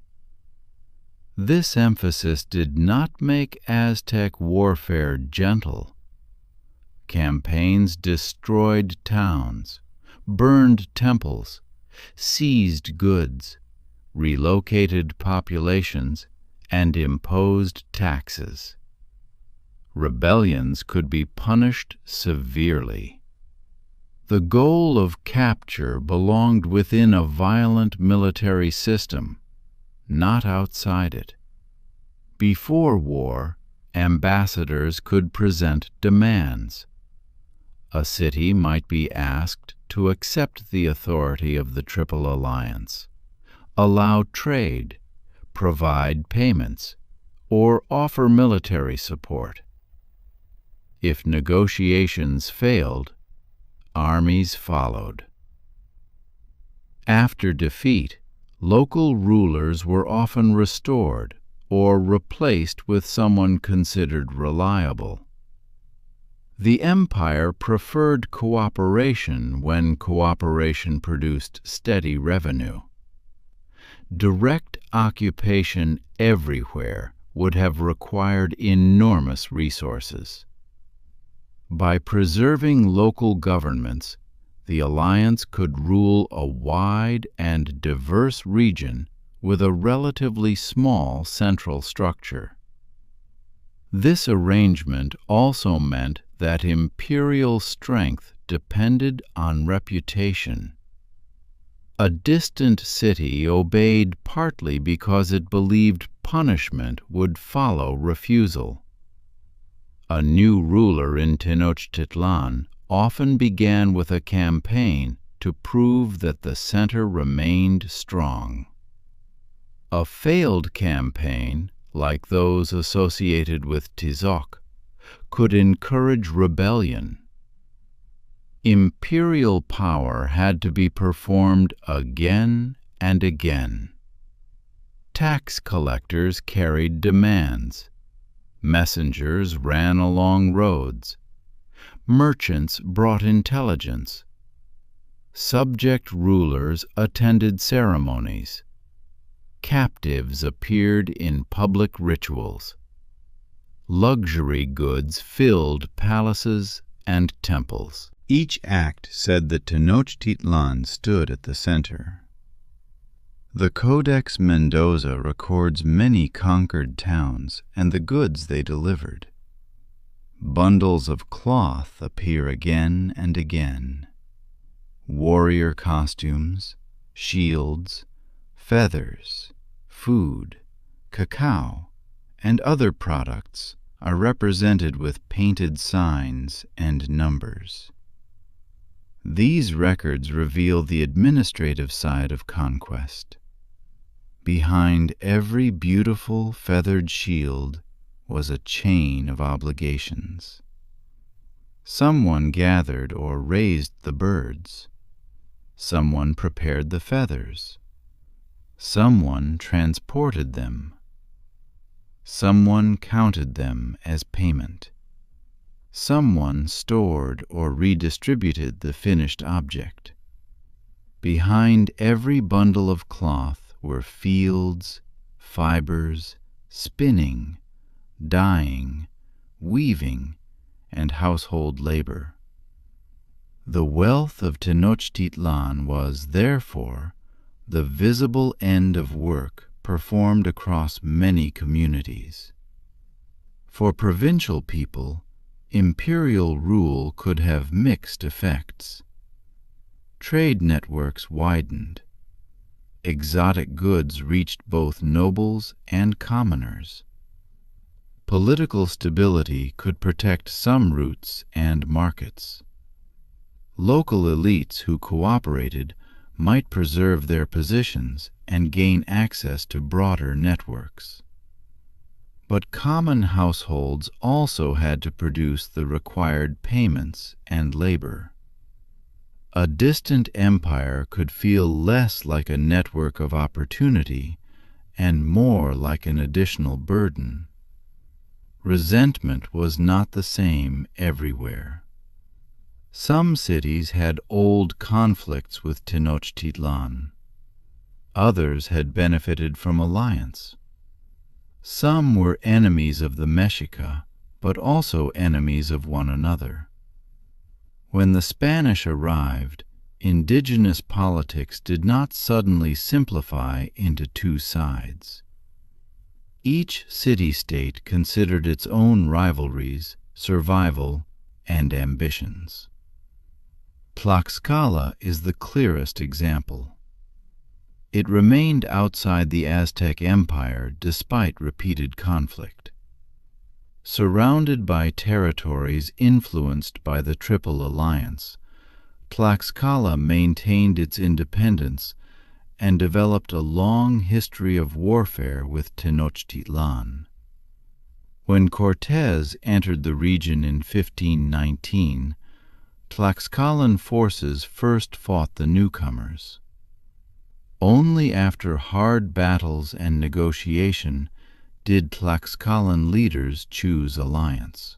They did not join because they wished to surrender Mexico to Europeans, whose future power they could already foresee.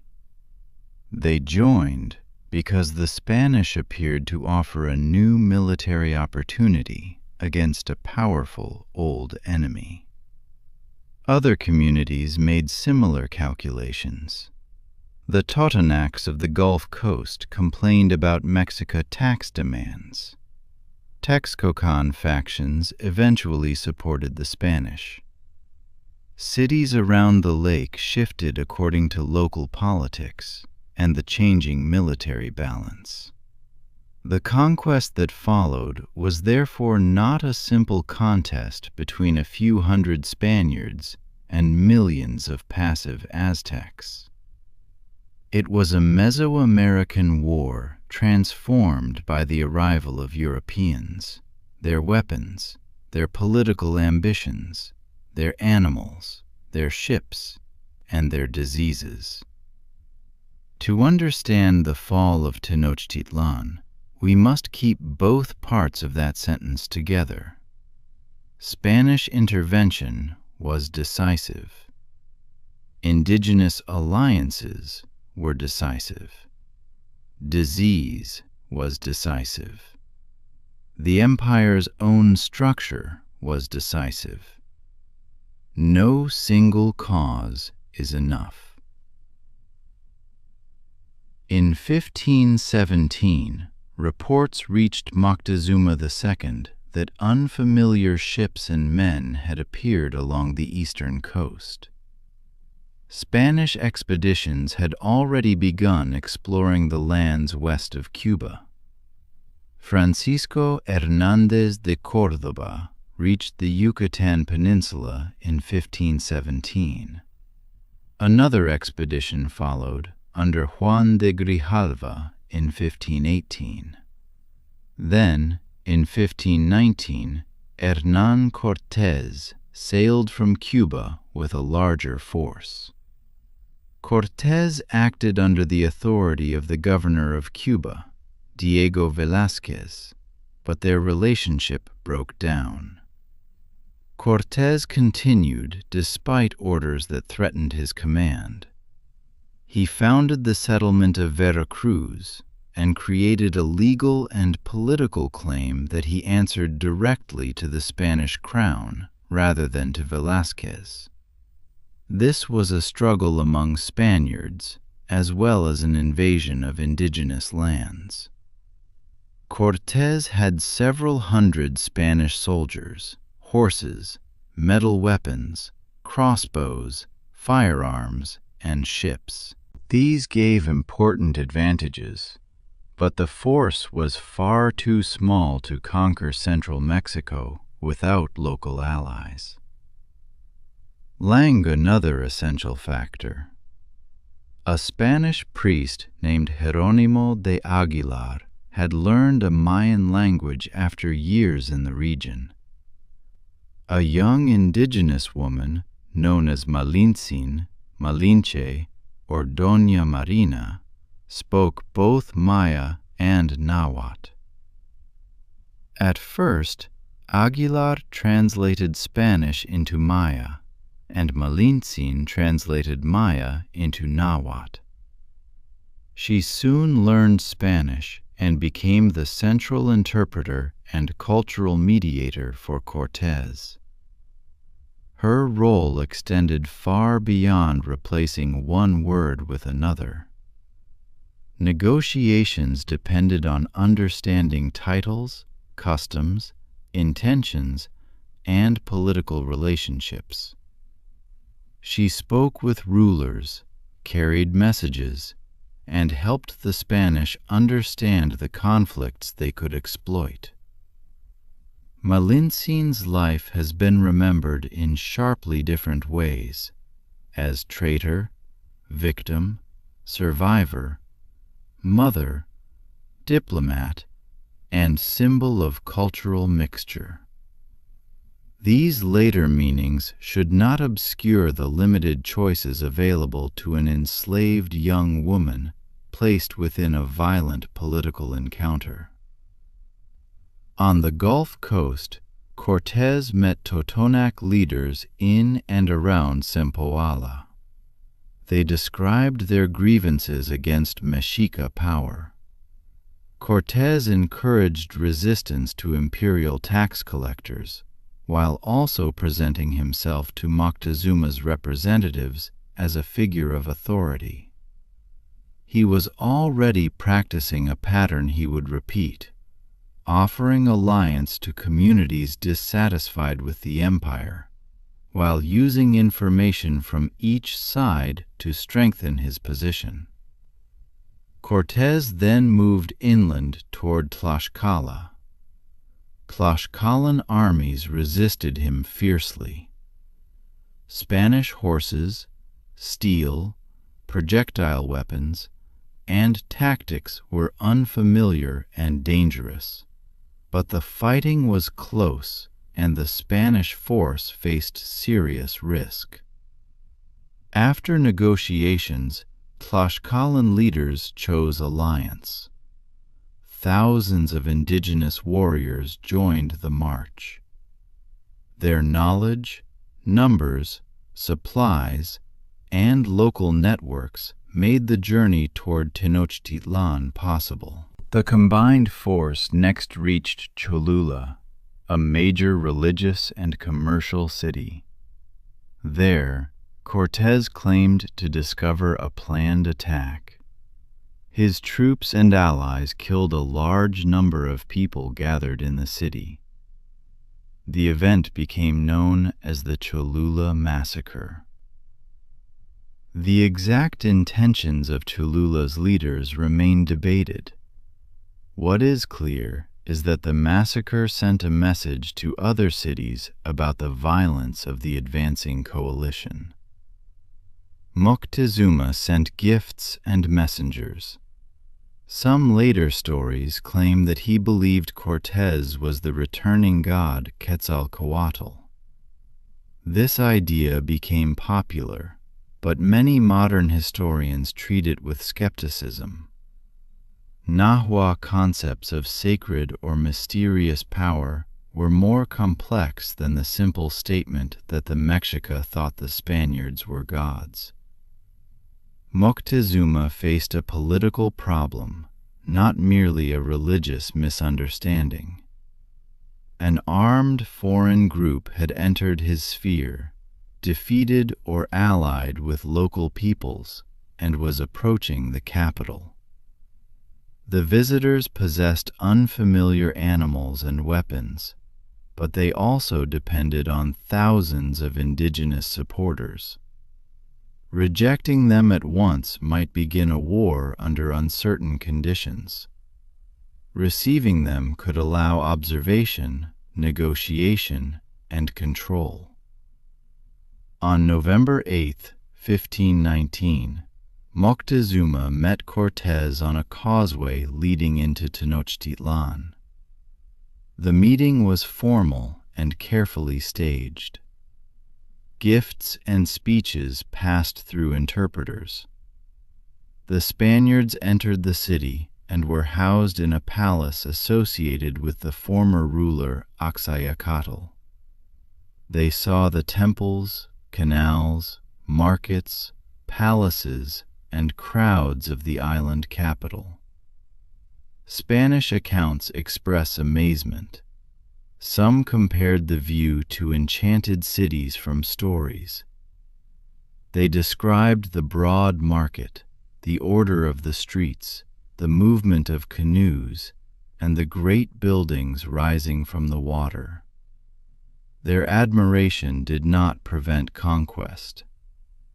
After several weeks, Cortés used a conflict on the coast as a reason to seize Moctezuma. The ruler continued to perform some official duties, but he was held under Spanish control within his own capital. This strange arrangement lasted for months. Moctezuma's authority did not disappear immediately. Orders still went out in his name. Taxes and gifts continued. Yet the presence of armed foreigners in the palace and the imprisonment of the ruler created growing anger and uncertainty. Then another Spanish force arrived on the coast. Governor Velázquez had sent Panfilo de Narváez to arrest Cortés. Cortés left Tenochtitlan with part of his army, defeated Narváez, and persuaded many of Narváez's soldiers to join him. While Cortés was away, Pedro de Alvarado commanded the Spanish remaining in the capital. During a major religious festival, Alvarado's men attacked Mexica nobles and participants in the ceremonial precinct. Spanish explanations later claimed fear of an uprising or opposition to sacrifice. Indigenous accounts described an unprovoked massacre of people dancing and celebrating. The killing transformed tension into open revolt. The people of Tenochtitlan surrounded the Spanish quarters. Cortés returned, but could not restore the earlier arrangement. Moctezuma appeared before his people, perhaps to urge peace or withdrawal from fighting. He was wounded and soon died. The circumstances remain uncertain. Spanish accounts said stones thrown by his own people injured him. Other traditions accused the Spanish of killing him. We cannot know exactly what happened inside the violence and confusion of those days. Moctezuma's brother Cuitlahuac became ruler and directed resistance. The Spanish and their allies attempted to escape the city during the night of June 30th to July 1st, 1520. The retreat is remembered as La Noche Triste, the sad night, in Spanish tradition. The fleeing column tried to cross the causeways carrying weapons, wounded men, and treasure. Mexica forces attacked from land and canoes. Bridges had been removed. Men and horses fell into gaps in the causeway. Some Spaniards drowned, reportedly weighed down by gold. Many Tlaxcalan and other indigenous allies also died. The survivors reached the mainland and fought their way toward Tlaxcala. For Tenochtitlan, the expulsion was a major victory. The foreigners had been driven out. Their imprisoned ruler was gone. The capital had defended itself. But the danger had not ended. Cortés still had Spanish soldiers, horses, weapons, and the protection of Tlaxcala. More important, he could recruit additional indigenous allies from communities that opposed Tenochtitlan, or now believed that the empire could be defeated. And within the capital, an invisible enemy appeared. Smallpox spread through the population. The disease had arrived from the Old World among people connected to the Spanish expeditions. Indigenous Americans had no inherited population immunity to it. The epidemic moved through crowded communities, causing fever, pain, blindness, weakness, and death. Cuitlahuac died after ruling for only a short time, probably during the outbreak. Field, military organization, family care, and political leadership all suffered. People who might have tended the sick became ill themselves. Homes could lose several members. Survivors were weakened. The epidemic did not act alone, but it altered the balance of the war. Cuauhtémoc became the next ruler. He was young, experienced, and determined to continue resistance. He inherited a city damaged by fighting, mourning its dead, and threatened by a growing coalition. Cortés prepared carefully for a second assault. He gathered more indigenous allies. Texcoco became a major base. Parts for small sailing vessels, called brigantines, were carried and assembled on the lake. These boats allowed the attackers to challenge Mexica canoes and control movement across the water. The coalition captured or neutralized communities around the lake. Causeways were attacked, aqueducts were cut, food and fresh water became harder to obtain. Tenochtitlan was isolated. The siege began in 1521 and continued for months. Fighting moved slowly along the causeways and through the city.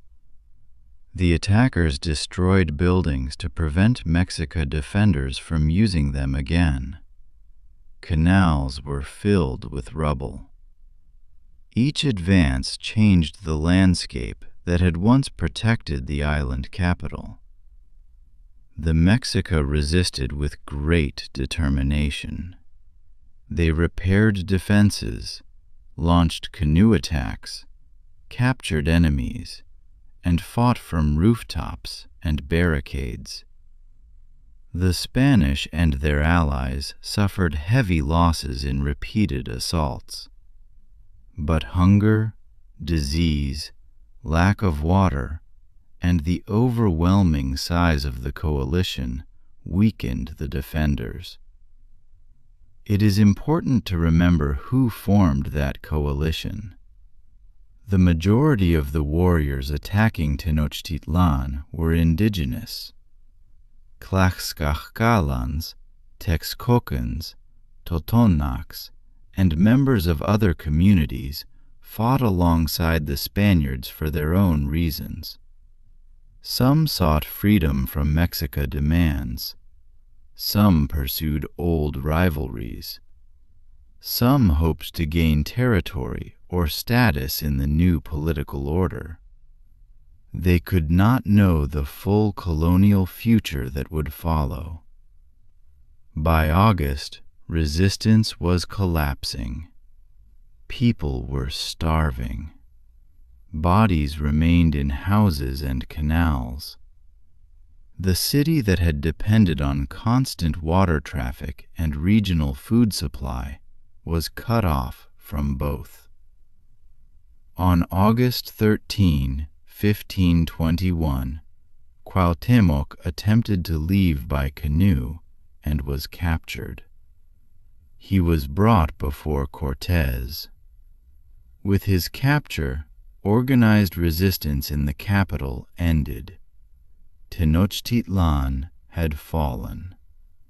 The city was devastated. Temples, houses, canals, and public buildings had been destroyed in the siege. The exact number of dead cannot be known. Later accounts offer large figures, but disease, hunger, combat, and displacement make precise calculation impossible. The fall of the city ended the independent power of the Triple Alliance, but it did not mean that every indigenous people of Mexico had suddenly been conquered. Spanish expansion continued for years and decades. Former allies discovered that the new rulers demanded labor, taxes, land, and conversion.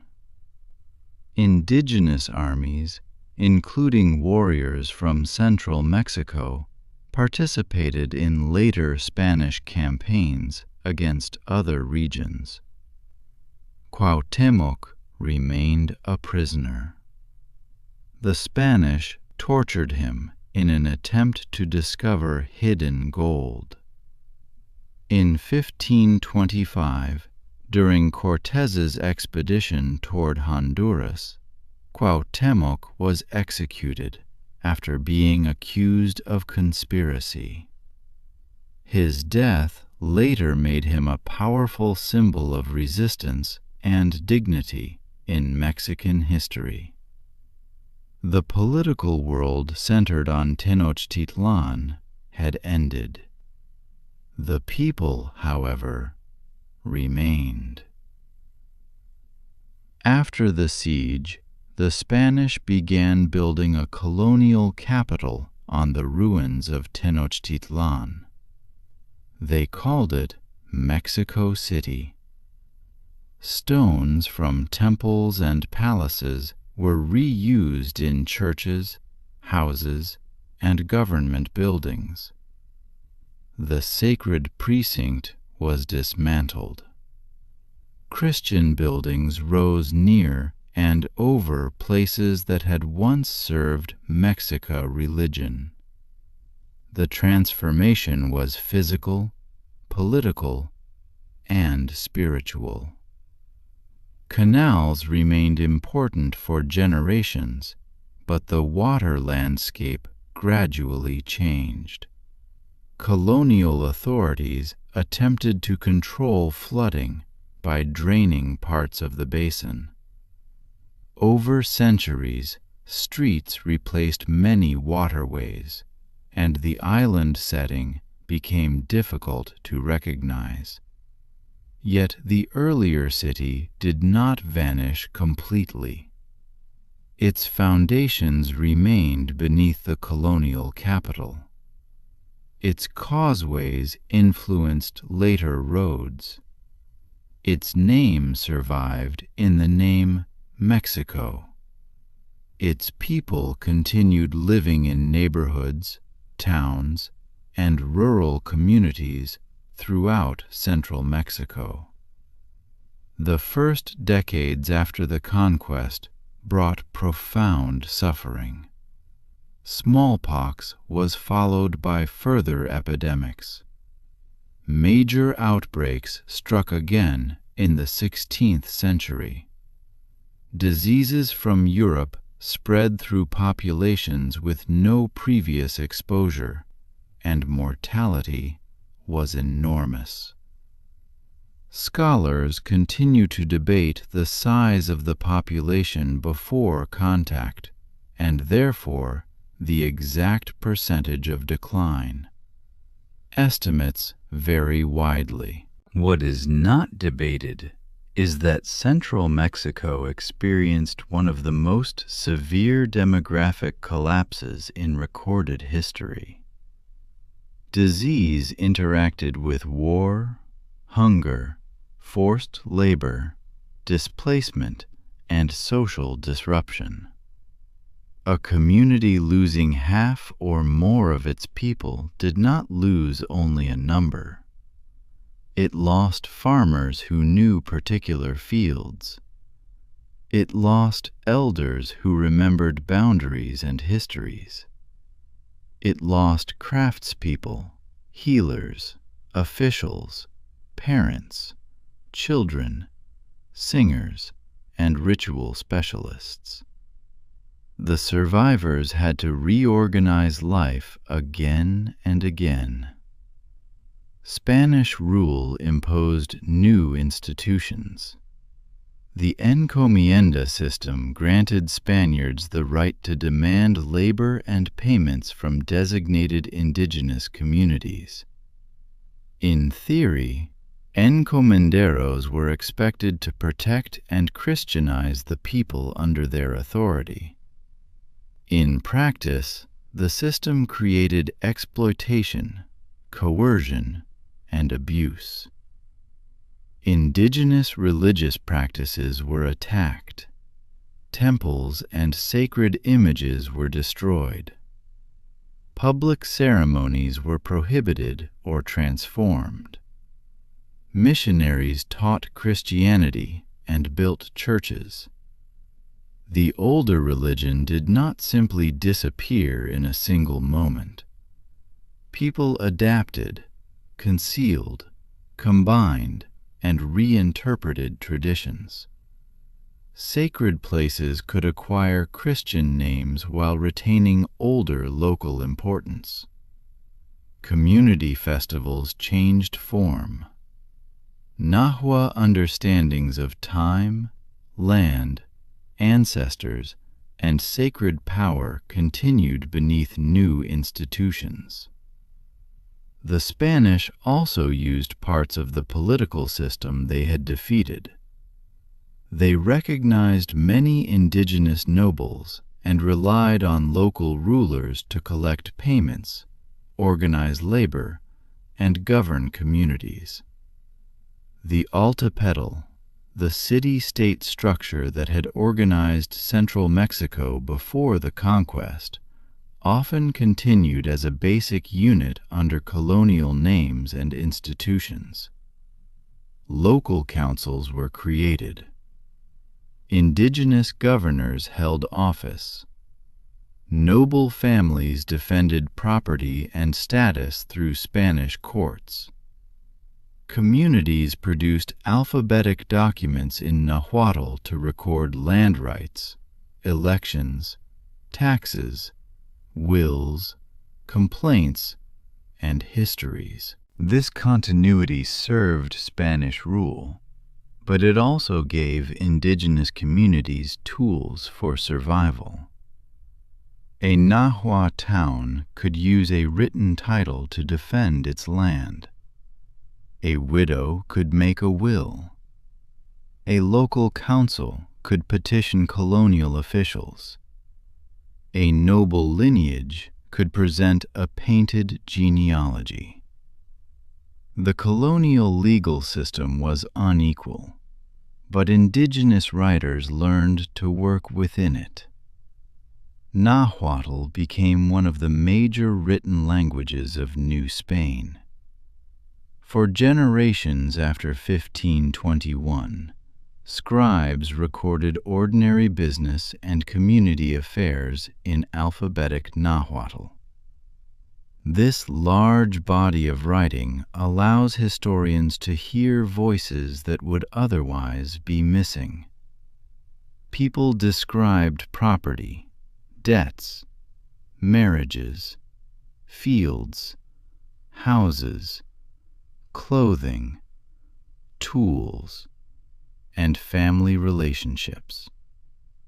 The documents reveal that indigenous society was changing, but not silent.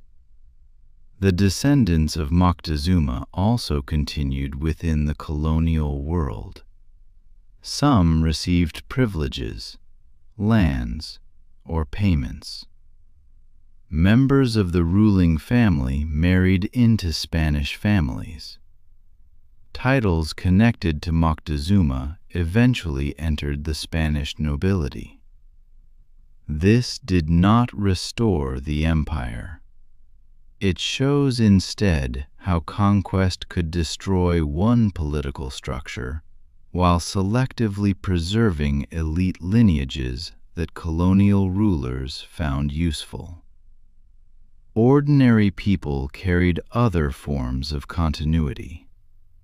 They continued growing maize, beans, squash, chilies, tomatoes, and amaranth. They continued making tortillas and tamales. They continued speaking Nahuatl. They continued weaving, pottery making, market exchange, and community festivals. European animals, crops, tools, and diseases changed daily life. Christianity transformed public institutions. Spanish became increasingly powerful. African people, brought to New Spain through forced migration and slavery, also became part of the emerging colonial society. Mexico became a meeting place of indigenous, European, and African histories under unequal conditions. The Aztec world had ended as an independent empire, but its cultural elements entered the new society in countless ways. Food is one of the clearest examples. Maize, chilies, tomatoes, cacao, avocados, and many other indigenous foods became part of global exchange. Chocolate moved from Mesoamerican preparation into European tastes and then around the world.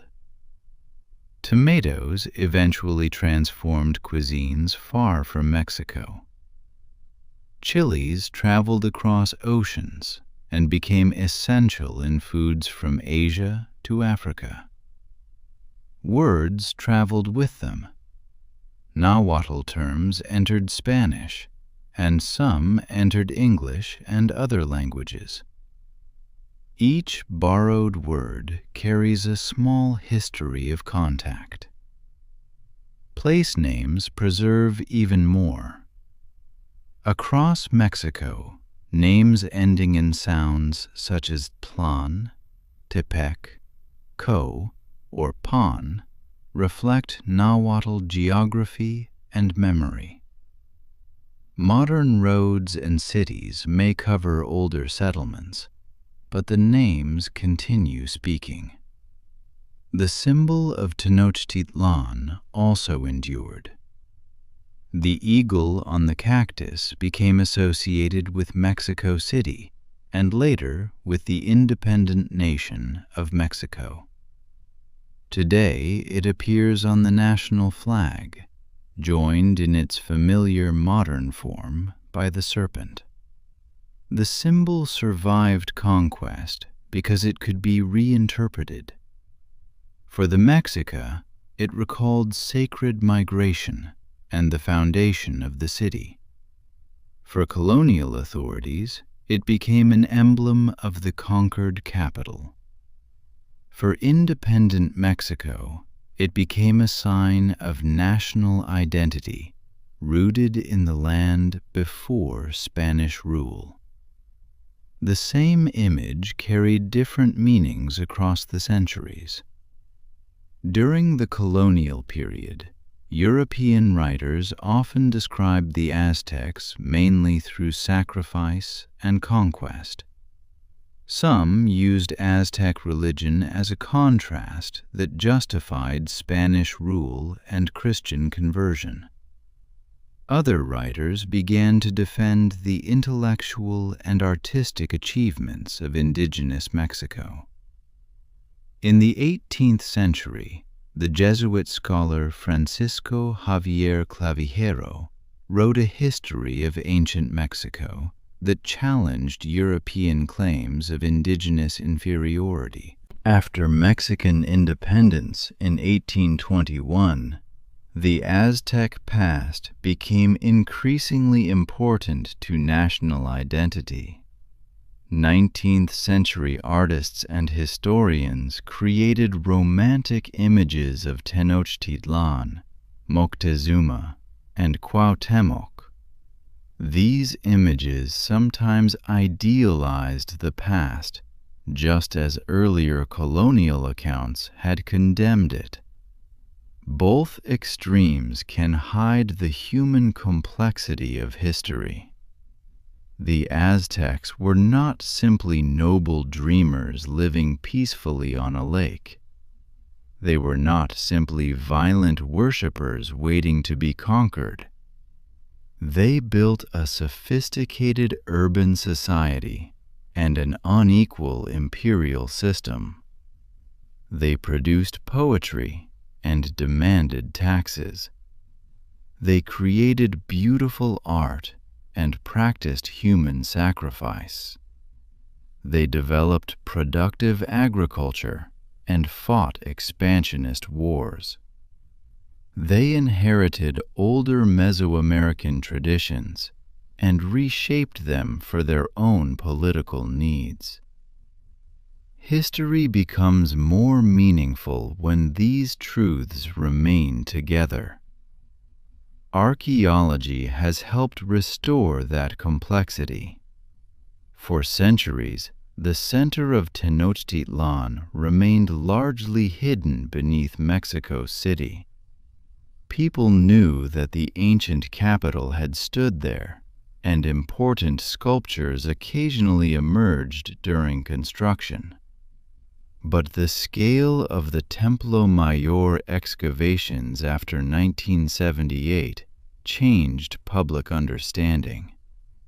The discovery of the Coyolxauhqui stone near the cathedral led archaeologists to uncover sections of the Great Temple and its offerings. Lock by layer, the sacred center appeared again. Visitors today can stand among the ruins while the modern city continues around them. Traffic moves nearby. The cathedral rises beside the site. Museums preserve objects once buried within temple foundations. The contrast makes time visible. One city is not simply gone, and the other is not entirely separate from it. The stones of Tenochtitlan became part of colonial Mexico City. The ground beneath modern buildings contains earlier walls and offerings.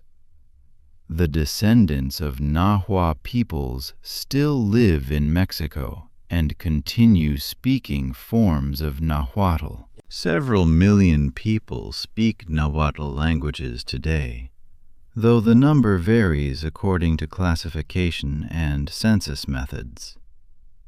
These communities are not remains of a vanished civilization. They are living peoples with modern lives, regional identities, and their own histories of adaptation. The word Aztec can sometimes make the people of the past feel impossibly distant. But Nahua language, food, place names, stories, and communities connect past and present. The distance is real, but it is not complete. Now, as our story begins to settle, we can return once more to the lake. Before the causeways became roads beneath a vast modern city, they crossed open water toward Tenochtitlan. Before the cathedral stood beside the central square, the twin shrines of the Templo Mayor rose above the sacred precinct. Before Spanish became the dominant language of the capital, Nahuatl words filled its markets, schools, courts, palaces, and homes. The city began with people who arrived late in a crowded valley. They did not possess the best land. They did not command the strongest armies. They served other rulers and searched for a secure place. On islands in a shallow lake, they built that place. The work took generations. They expanded the ground beneath their homes. They carried fresh water across the lake. They cultivated raised fields in wet soil. They organized neighborhoods, schools, markets, and armies. They formed alliances and defeated the power that had once dominated them. Tenochtitlan became the center of an empire. Its market gathered goods from mountains, coasts, forests, and valleys. Its temples gathered symbols of rain, sun, war, earth, and time. Its palace received rulers and messengers. Its craftsmen transformed stone, clay, obsidian, shell, gold, cotton, paper, and feathers. Its poets asked what could endure. For less than a century, the Triple Alliance dominated much of central Mexico. That period was brief compared with the longer history of Mesoamerica. Teotihuacan had flourished and fallen centuries earlier. Maya cities had risen in distant regions. Toltec traditions already belonged to a revered past. The Aztec Empire was one late chapter in an ancient American story. Its fall was also not the end of that story. After 1521 came colonial rule. epidemic loss, forced labor, conversion, resistance, adaptation, and cultural mixture. Communities changed and survived. Nahuatl writing continued. Indigenous farmers and craftsmen continued. Families remembered lands and lineages. Centuries later, an independent Mexico chose the eagle and cactus as the center of its flag. The sign of the city became the sign of a nation. Perhaps that is why Tenochtitlan still seems close beneath Mexico City. It is not only an archaeological site, it is a remembered center. The water has mostly disappeared from the modern landscape, but the old lake still shapes the city's ground and its challenges. Ancient causeways still influence routes. Excavations still uncover offerings. Nahuatl names still mark the map. And in museums, the great stones wait quietly. The sunstone carries its rings of signs. Coatlicue stands with her heavy skirt of serpents. Coyoxauhqui rests in the form in which she was found, her carved body arranged across a circular stone. Their original colors have faded and their temples are gone, but their presence remains powerful. A feather mosaic is more fragile. A painted book can burn. A wooden building can disappear. A spoken poem can be forgotten if no one repeats it. So much of the Aztec world was lost because its most delicate materials could not survive conquest, climate, and time. What remains may give a misleading impression of a civilization made mainly of stone. In life, Tenochtitlan was also made of reeds, cloth, paper, flowers, food, feathers, voices, water, and movement. It was made of things that changed quickly.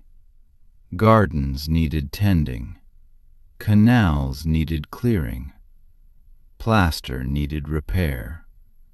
Markets opened and closed. Ceremonies began and ended. Children grew into adults. Rulers died, and new rulers began campaigns. Crops followed the seasons. The calendar turned. The city's power depended on this continuous work. Perhaps we can think of the empire not as a motionless shape on a map, but as countless movements. Canoes carrying food, runners carrying messages, merchants carrying rare goods, warriors crossing mountain roads, farmers lifting mud into fields, women turning fiber into cloth, scribes guiding brushes across prepared paper, priests climbing temple stairs. All of these movements met in the capital. Then, during the siege, the movements were interrupted. Food could not enter. Fresh water was cut. Canoes faced enemy brigantines. Causeways became battlefields. A living network could no longer sustain the city at its center. The fall of Tenochtitlan was therefore not only the capture of a ruler or the defeat of an army. It was the breaking of connections that had allowed a city in a lake to live, And still other connections continued. A mother taught a child Nahuatl. A farmer planted maize. A scribe recorded a land claim. A community remembered its founders.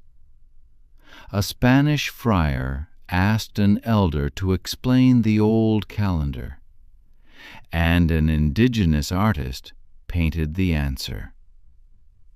Because those connections continued, we can tell the story tonight. Not perfectly, not without uncertainty, but with enough evidence to see more than a distant ruin. We can see a crowded market and an ordered city. We can see the unequal ranks of nobles and commoners. We can see the labor behind fine cloth and bright feathers. We can see the political skill behind the Triple Alliance. We can see the fear and devotion within religious ceremonies. We can see the ambitions of Cortés and the calculations of indigenous allies. We can see Cuauhtémoc defending a city weakened by hunger and disease. And we can see survivors entering a colonial world they had not chosen.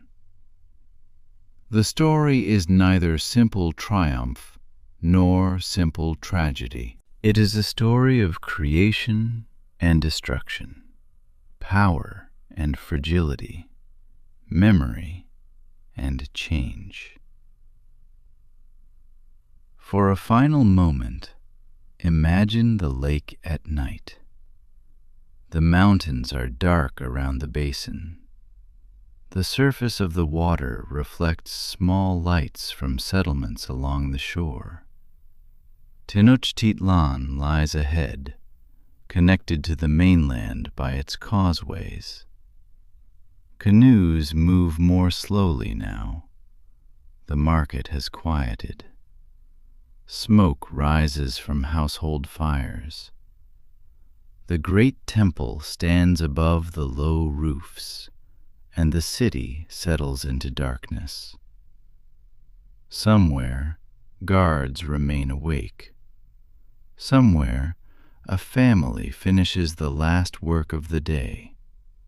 A merchant thinks about a road he will travel. A farmer thinks about water and the next planting. A student remembers a song.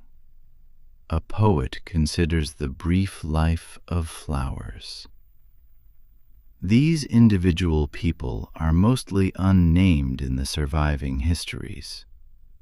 The records remember rulers more easily than farmers. They remember wars more easily than ordinary evenings. They remember the dedication of a temple more easily than the repair of a roof. But a city is built from ordinary evenings as surely as from famous events. Tenochtitlan existed because people woke, worked, learned, traded, cooked, built, argued, worshipped, and rested there. The empire is gone. The lake has changed. The temples have fallen. Yet the history remains beneath another city, within another language, and inside the symbols of modern Mexico. And perhaps, as you rest, the distant image of the city can also begin to fade gently. The causeways grow quiet. The canoes become small shadows on the water. The lights along the shore seem farther away. There is nothing more you need to remember tonight. The names can drift away. The dates can drift away. The old city can rest beneath the modern one, and the lake can become still. And if sleep has already begun to find you, you may simply follow it. The story will remain here. The mountains will remain around the quiet basin, and the last reflection of Tenochtitlan can slowly disappear into the dark water.